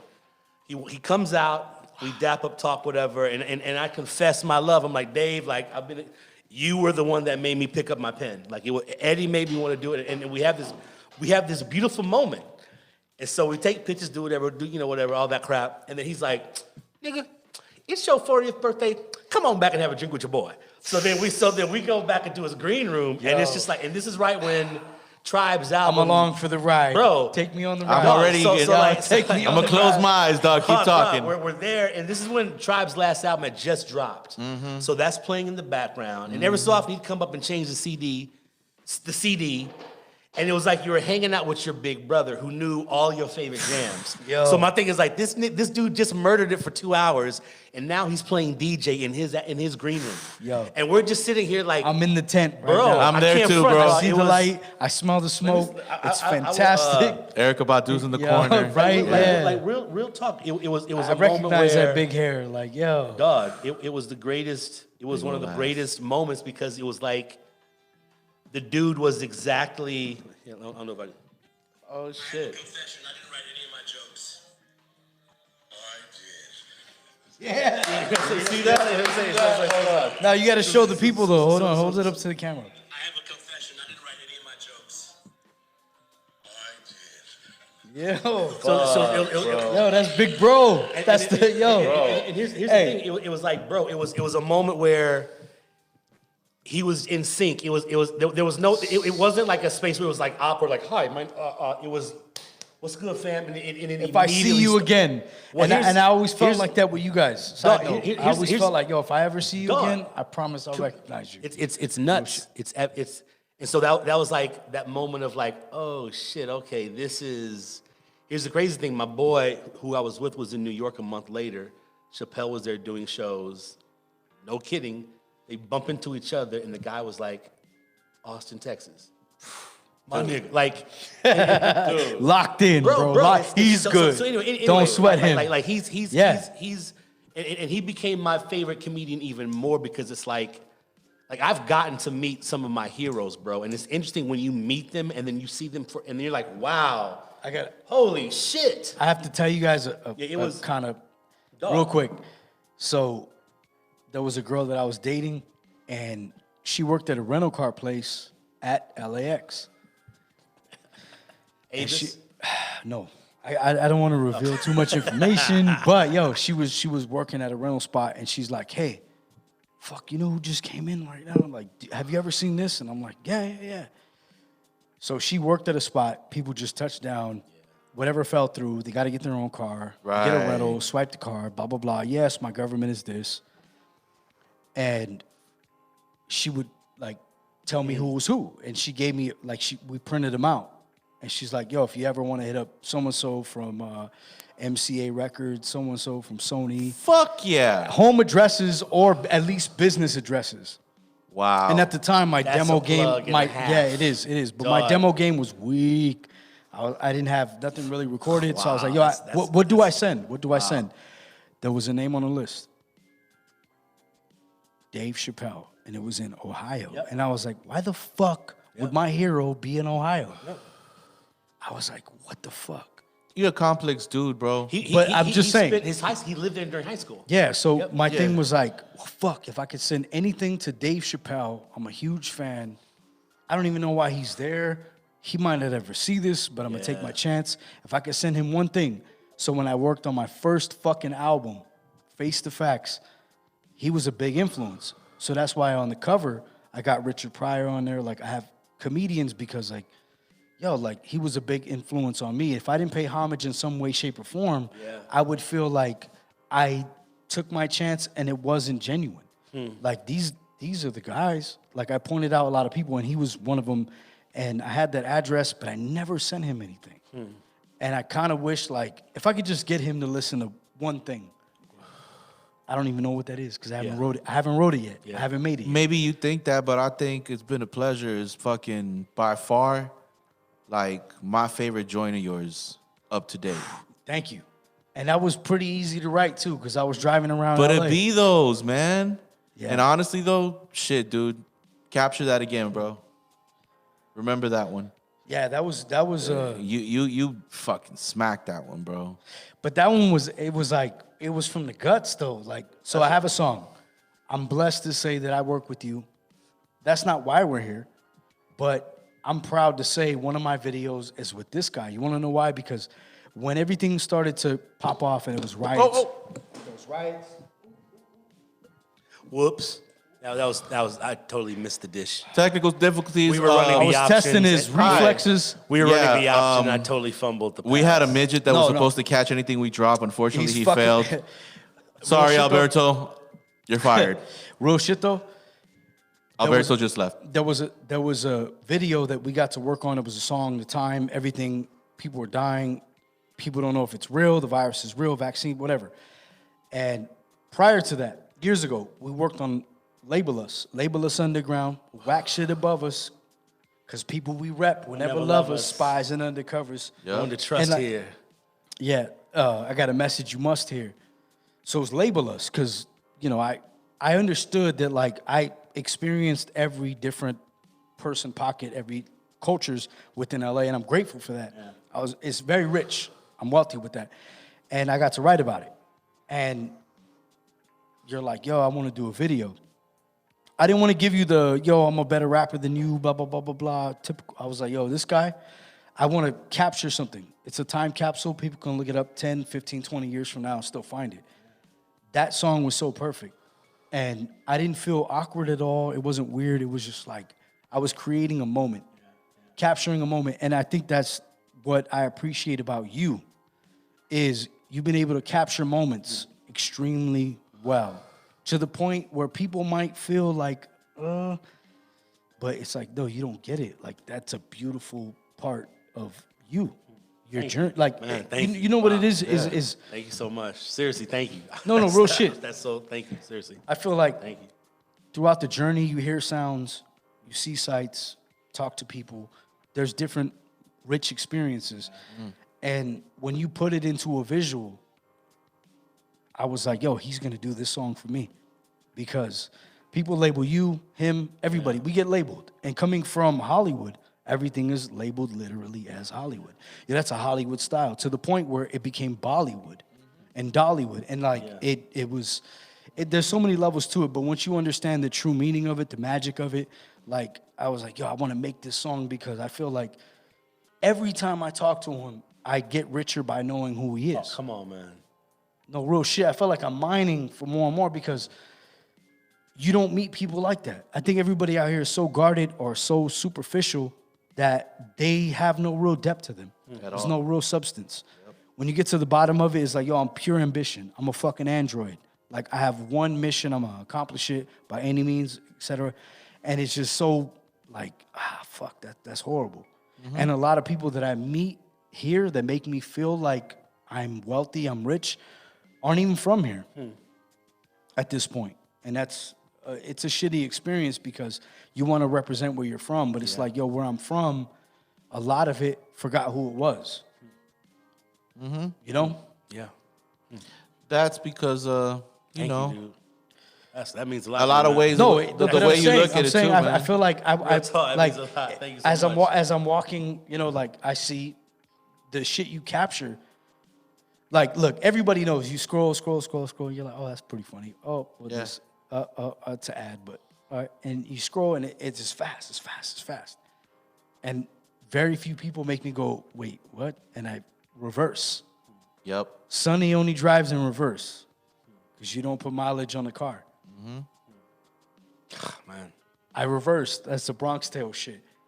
And I'm like, oh, fuck, like, wait, what? Oh, shit. Like, that's my guy, yo. Like, if I could break the like button, it would have happened a long time ago. Yeah. Real shit. Real shit. I'm like, yo, that's Thank why you I so feel much. special having you on my show. Oh man, come on, dude. I No, appreciate because- it so much. You know, we grinded for years. You know, we make shit happen, whatever. And I don't want to just showcase other MCs, not because it's on some jealousy shit, but it's just like so many of my friends are good at what they do, and they've never had a chance to feel comfortable to go ahead and lay it out. And I appreciate the way you did that. Yep. Hey man, that's my pleasure. Real shit, bro. Yeah. For real. Thank you. Thank you both. Exactly. Thank you, Yeah. man. Exactly why it exists, man. It's for people to get their flowers in the present time, man. Yeah, yo, Like for real. real. I said it like I was a couple days ago. I was like, fuck. But then I was like, all right. Because you get to see your friends. And, you know, some days are better than others, but you're still kind of like, oh, I get to look forward to that. Yeah. Like, okay, cool. Yeah. And I've been blessed to say that that's what my show has become, and that's what I want it to be. So, on a shitty year, we take a kneel. Yep. We're already up in points. Hey, We're good. We're winning. Comfortable. We're fucking Yeah. comfortable, I promise. Yeah. Like, yo, like, Yeah. let's do definitely. it gracefully. So that's why I'm glad I had to have you on the show as Yeah, our to last close guest it out. of the To year, close it man. out. Because I'm looking forward to seeing you in a couple days and like, yo, this is my Dog, guy. dog. Right? Yeah. Exactly, man. there's well, we're about to release. Side note, we're about to release a video together. This was not a long This cheesy is, promo. this is not. But I was like, but we are about to release another project, Dropping soon. which is going to be. Dropping soon. Hey, there's no such thing as a shameless self-promoter if you have no shame. I have no shame At all. And Right, when yo. it's something I'm proud of, I will At all. scream a it to the dope masses. experience. That was, yo, I'm just I'll glad scream we to the got to make masses. this happen because for the longest time, I'm just like, We've missed hella. There's been so many opportunities missed, and then there was like a 2 or 3 year period. I was telling you about this where I just went to this deep dark depression out of nowhere. Just got depressed. Like things were going wonderful, and then did I all of end a up sudden here? it's Oh, like, man. how did I end up here? And so like I've been coming out of that funk of the problem with depression. We're taught that we have to be.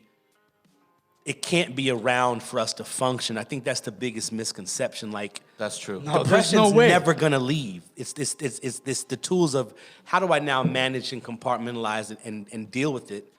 Because it's but for many years I thought it has to not be visible for me to move from it. And this season has been realizing Yeah. that like your depression's right there, Ercell. You see it, you know what it is, and you can deal with it now. And now you don't have to cower from it. Cause bro, like I feel you 100% it felt like on that. it felt like I was at a creative high. I was doing all this shit, and then all of a sudden, I went under a rock, and folks be like, "Yo, where you at, dog? What's the deal?" but You're got- building momentum. And it's but- like it was, But bro. you got to be grateful for the people that are like, oh, bro. I know you don't dog. know me, but Dog. I was tuned in. I was locked into what you're doing. Like, why are you here? You- How did you end up here? You know who shows me so much love? Mondo the DJ. That's Yeah, my and he's like- guy. Yeah. Hey. Like that dude would randomly slide me a comment, respond, and be like, "Yo," and it's interesting when you say that. Like, I'm so happy we're in an era where people are okay loving on each other, saying, Yeah. "Yo, I got love for you," and it's real because there's something that happens when people you admire love you. Yeah. Like, see how y'all are smiling right now? Yeah. That shit is magical as fuck. And folks, and for many years, especially in hip hop, it was like, nah, we can't. I got love for you, my nigga. But it's not like I love you. The shield is up. The That's why shield they- is up. That's why they did this. Right. And bro, The like, shield is like up. dog, Right. I've learned that like this season, the biggest thing I've learned is drop your shield. Yeah, because that's like in the end. Drop your shield. In the end, when there's two, when they say the stories are told and the legend goes forth, it's like, yo, there was two that held it down. And it's like, yo, but these were the dudes that they understood what they were fighting for, Yeah. why they were fighting, how stupid it was, why it made sense, all at the same time. And there's soldiers that you meet throughout the journey. And it's not easy. So it's always good to understand and recognize somebody that's like male, female, older, younger, however, you meet them and you're just like, okay, I acknowledge. And that's why so many people that you have stereotypes about, there's stories that break the stereotype. Because they understood at a certain point, like the human in this, it's so flawed that it's perfect, so perfect that it's flawed. And that was one thing that I understood. So seeing different aspects of it, I was like, this guy just touches on so much more than one. Why? How? When can we make you who I want to see? Because I see you now, but I'm just like, yo, he's like, I pay money. Oh, come on. I would pay money out of my pocket. Dog. Like I'm gonna come see, like not just because I knew who you were, but because he's gonna surprise me. He's gonna surprise Dude, me. I was working on so a year ago, a little over a year ago, I went back to Nebraska for some work and ended up at my original bar where I started, got on stage and caught the buzz. And I was literally hitting I was like 2 or 3 months in, I was hitting open mic nights. I was working on I probably have 12 minutes-ish right now. That's one of my favorite numbers, so that could be a lie. It might be 15. It might be 10. It's probably more like it's probably more 12 like is it's a probably more comfortable like number. 3. But I mean 12 just sounds like, it's Randall Cunningham's He's number. just You know, bragging again. There he goes. Whatever feels right. Right. But then COVID hit, and COVID literally stopped the actual. Because I've never stopped writing, and I've never stopped, but it's just like the getting back into the rhythm of it. Yeah. And so it's almost like here's the crazy thing, like COVID low key has been a gift for us who perform. True. Because when we're finally going to be allowed to be in public and to do the thing that we do, the people who are going to be in front of us are not going to be the performers, bro. Like I think roles are going to change. Like we get to now come to see them perform for us as they're coming to see us perform for them. Right. Because everybody's going to be so engaged with it. Right. Like open mics are gonna kick ass now because people are gonna be happy to have access to it. Right. There's not gonna be, no one has the excuse to say it was a shitty crowd. Not anymore. COVID just sets you up to kill it. Exactly. Now you've got to come correct. Yeah, pretty much. And it's like, but you gotta pay for that though, bro. They're already finding ways to constrict. Like, this guy is funny organically, but oh shit. Tell me I'm lying though. No. It's a fact because they're like, yo, and that's why the underground is so rich. Yeah. The roots of what it really is always gonna be down here. So somebody like yourself that's coming up with original material, there's people in the crowd, and they're like, he's got it, but how do we capitalize? How do we take it above? And I feel like that's never gonna end because the underground is always rich. Facts. Always rich. It's closest to the gold. So with you, you're not gonna get any closer. So with you writing and doing everything you're doing, like, do you feel like there's a moment gonna come where you can DP, write, act, like, or are you gonna create that moment? See, that's the big difference. Well, are you gonna create that moment? Because this is the landscape for you to do it. Because I want to help you create that. I really do, bro. Not because I want any monetary or credit. I just like, yo, this. I recognize the shining star when I see it. Come on now. Real shit. Come on, bro. Are you glazed enough, my friend? Yo, I feel like I'm kind of glazed right now. Are you not? Oh, yo. Hashtag glazed. Do I look Are you shiny not for fully y'all? glazed? I Yo. look like a holeless donut. So Ain't no we hope. did it late No, I'm this just saying, week. Yo, No, but I'm saying, we all did it bullshit late aside, this week. I'm clowning, but in reality, like, people are afraid to give people their props. Facts. Yeah, no, but definitely, That's man. the fucking worst, yo. That's Yeah, why we got so much definitely. bullshit. Like, it's so Definitely. prevalent. Like, everything that's on top is because people aren't willing to say, like, yo, that's trash. Like, Well, yeah, it goes in both ways. Like, people don't give the props for the right things, and people give props to the wrong things, that's I think, an unfortunate standard that's been advanced for the last fucking decade. and you probably. know what? Rest in peace, Rec One, because he's like, yo, why you telling everybody they're dope? Yeah, like you ain't shit. And I was like, well, what's dope is the fact that they're willing to go up there. Like, you know how many people came to see them just to see that they can't do? And I was like, yo, I admire that. Yeah. And he's like, yeah, but still. There was always that, like, unrefined where he's like, yo, like, that's not dope, bro. And I'm like, yeah, but it took a lot to go up there and do that and say that. Well, see, that's the separation, right, between effort and art. And that I don't recognize, I'll be honest. Yeah. Is there a point where you're just like effort and art, where you're like, he did really well, it's not at the level of the... Well, you know, you said it really well last time. You said that, like, it's not a contact sport, right? It's not. But it's more like one of them sports where everybody get a trophy, though, because just going up on stage Yeah. and getting your shit off, for most people, is it. It's the win. Yeah. So it's like, because it's like such a subjective thing, like, you figure anybody can get their off from anything. For some people, it's going to be the crowd. For some people, it's going to face a crowd that you take over that crowd. Like, let me show you how well I move a crowd.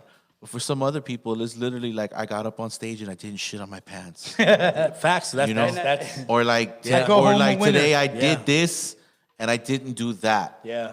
You know, so it's like, it's such a wide range of things that people do this for. Yeah. Yeah. But So I get it, because I respect the grind of anything. Like, there's a lot of people that, even though I may not fuck with the product, I do fuck with the process Yeah, because heavily. You Yeah. know what I'm saying? To a large degree of respect, That's actually. gold, that's gold. But some people, their fucking egos is usually like, oh yeah, but you don't like the end result. It's like, well, my guy, that's not my fucking fault. Yeah. Sorry, I grew up on what I grew up on.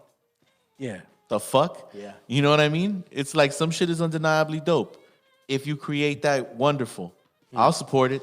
And I feel like that's what he Like, does, though. that's- I feel like my know, moments with him, are that. Yeah. Where like, yo, people pay money to be here. I don't know if you know that, but people pay money to be a part of you and what you're doing. Not Yeah. because you're just kind of, slathering the shit on. It's because that's who you are at heart. Yeah. And I've never felt a disingenuous moment. You know what I mean? And Man, that's dope as hell. no, real shit, because Yeah, this no. like I was fortunate enough to see a friend you haven't seen in a while, and the way you guys greet each other, where there's almost a language that only you two can understand.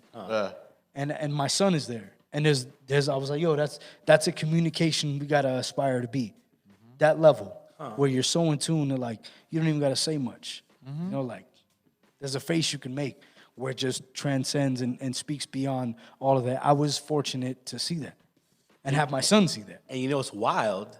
That chance encounter, he hits me up, and so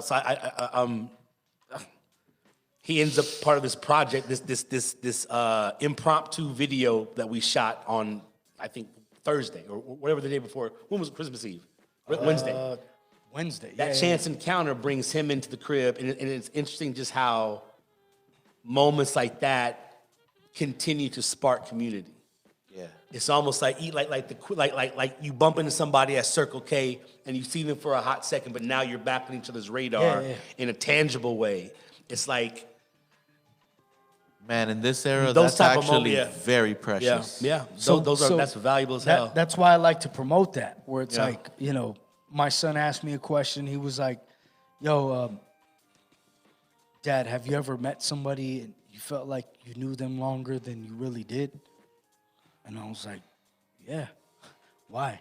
I asked him, like, how did that happen for you? Who was it? Where was it? Yeah. Do you remember how it smelled? Like, was there flowers out? Was it like nighttime, daytime? Because there's an electricity Yeah, facts. that draws you close, and with that, I get to be a part of people's process that I want to be a part of, because Yeah. I think so many people want to be on whatever it is at the moment, but they don't realize that, it's a circuit. That's why the infinity sign exists, because, it constantly loops. Electricity, it just can't Never die. stops. You're right. It And- never stops. Yeah, You're so and, right. And I'm blessed to know that there's people now that might not get the actual audience they need until 10 years from now. But as long as they're persistent and consistent and determined to do it, I think they're gonna see it, even in their older age. Yep. That's why there's so many comedians. When I was a kid, actors, athletes, you name it. There's so many people down the line where you're just like, yo, dude was 40 and then that shit worked. Yeah. Because he Rodney showed up. Dangerfield. Rodney fucking... Yo, no but respect. Rodney, No man, regard. see, some dudes, they refine it. Yeah. But persistence wins out, man. Facts. I mean, that's something that maybe a lot of people don't get, because for a lot of people the end result's always some funny things. You know what I mean? They're happy with it, not happy with it yet. But we do, you know, this has been an amazing conversation. I think we've probably gone a little bit longer than we typically do with my man right here. Dude, it's been a pleasure. Only because we can, though.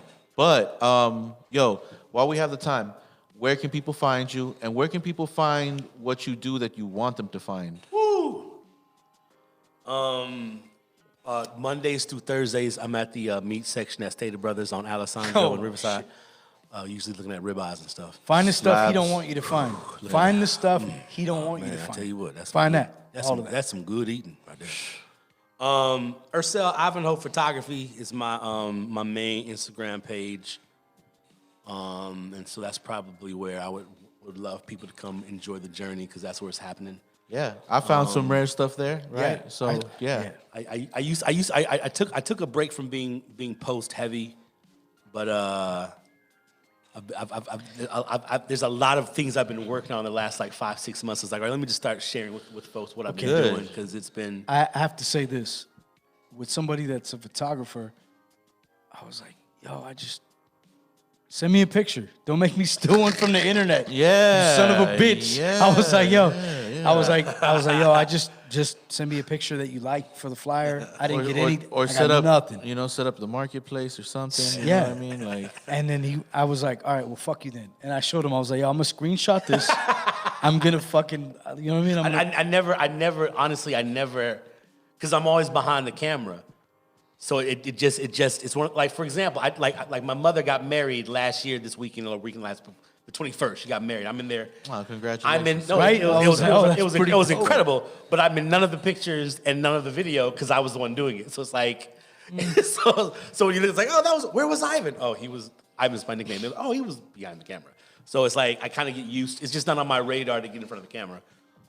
So I do apologize for that. No, but delay. I was like, all right, look, and there was 3.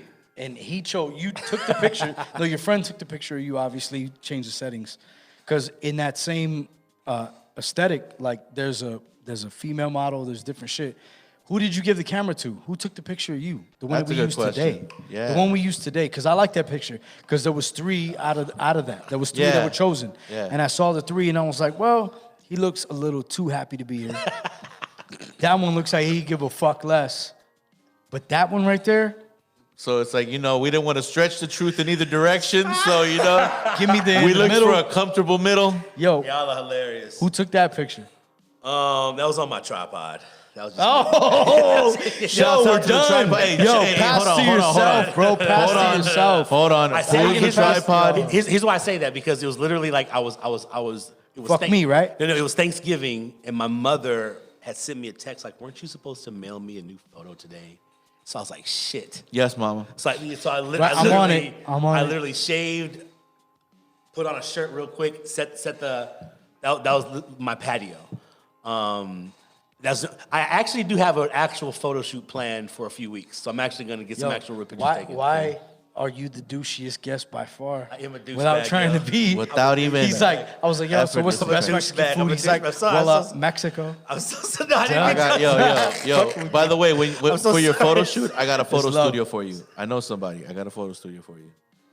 Here or there, A little bit up this way. Van Here? Nuys, yeah. I'll hit you up because I want to come to LA. Yeah. Actually, you know who.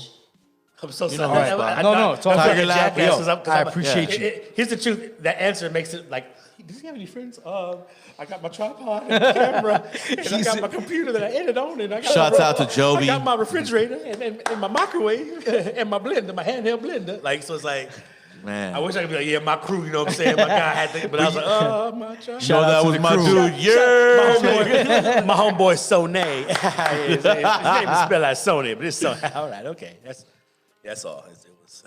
Well, Ercell, it's been a pleasure, No, man. thank you so much. Pleasure's been mine, y'all. For real. Thank you. Yeah, Thank you dude. For The conversation is always fresh. You know what I'm saying? Really. And always good to see you in the physical. always. Don't you ever drop my drink again. bro? In You're going to be life. a guest on my show. In life, bro. That was. Right? I didn't Yo. catch. I didn't catch the audible. You notice we used to have 2 other co-hosts. They're both gone. Yo, this is. Just like that. Did I win? How was my? Did I pass? Even my though we first year? missed, we maybe missed one of them. I don't know about both of them. But But yeah. the chopping block is always there. One of Hey. them's like, which one is it? They didn't say. And then we go to commercial. Yeah. yeah. Nah, but dude, always dope. As soon as you drop some shit, as soon as you do some shit, slide back Don't by. leave me hanging ever. Life, bro. Never. Don't do it. My Thank you God. so much thank you for having me. It's been nothing but a pleasure. Hope you guys enjoyed Definitely. it. Y'all already know what it is. It's the Pawz One podcast. Pawz One is here. Yeah. But we're getting the fuck out of here. Yeah, I'm out, bro. It's been a pleasure. Way too long. We got some cool shit for next year, which is next week. Lots more genitalia. Definitely. Lots more. Full frontal nudity is guaranteed. So do tune in for that. It's happening. You already know. Underground Hip Hop Blog is the headquarters. Pawz One Podcast is the place. I got 9%. I'm Azimov. Fuck this. That's I'm outta Pawz here. One. This is Ercell. Ercell Ivanhoe. Mondo, take us the fuck out of here. Oh, it's 3 p.m.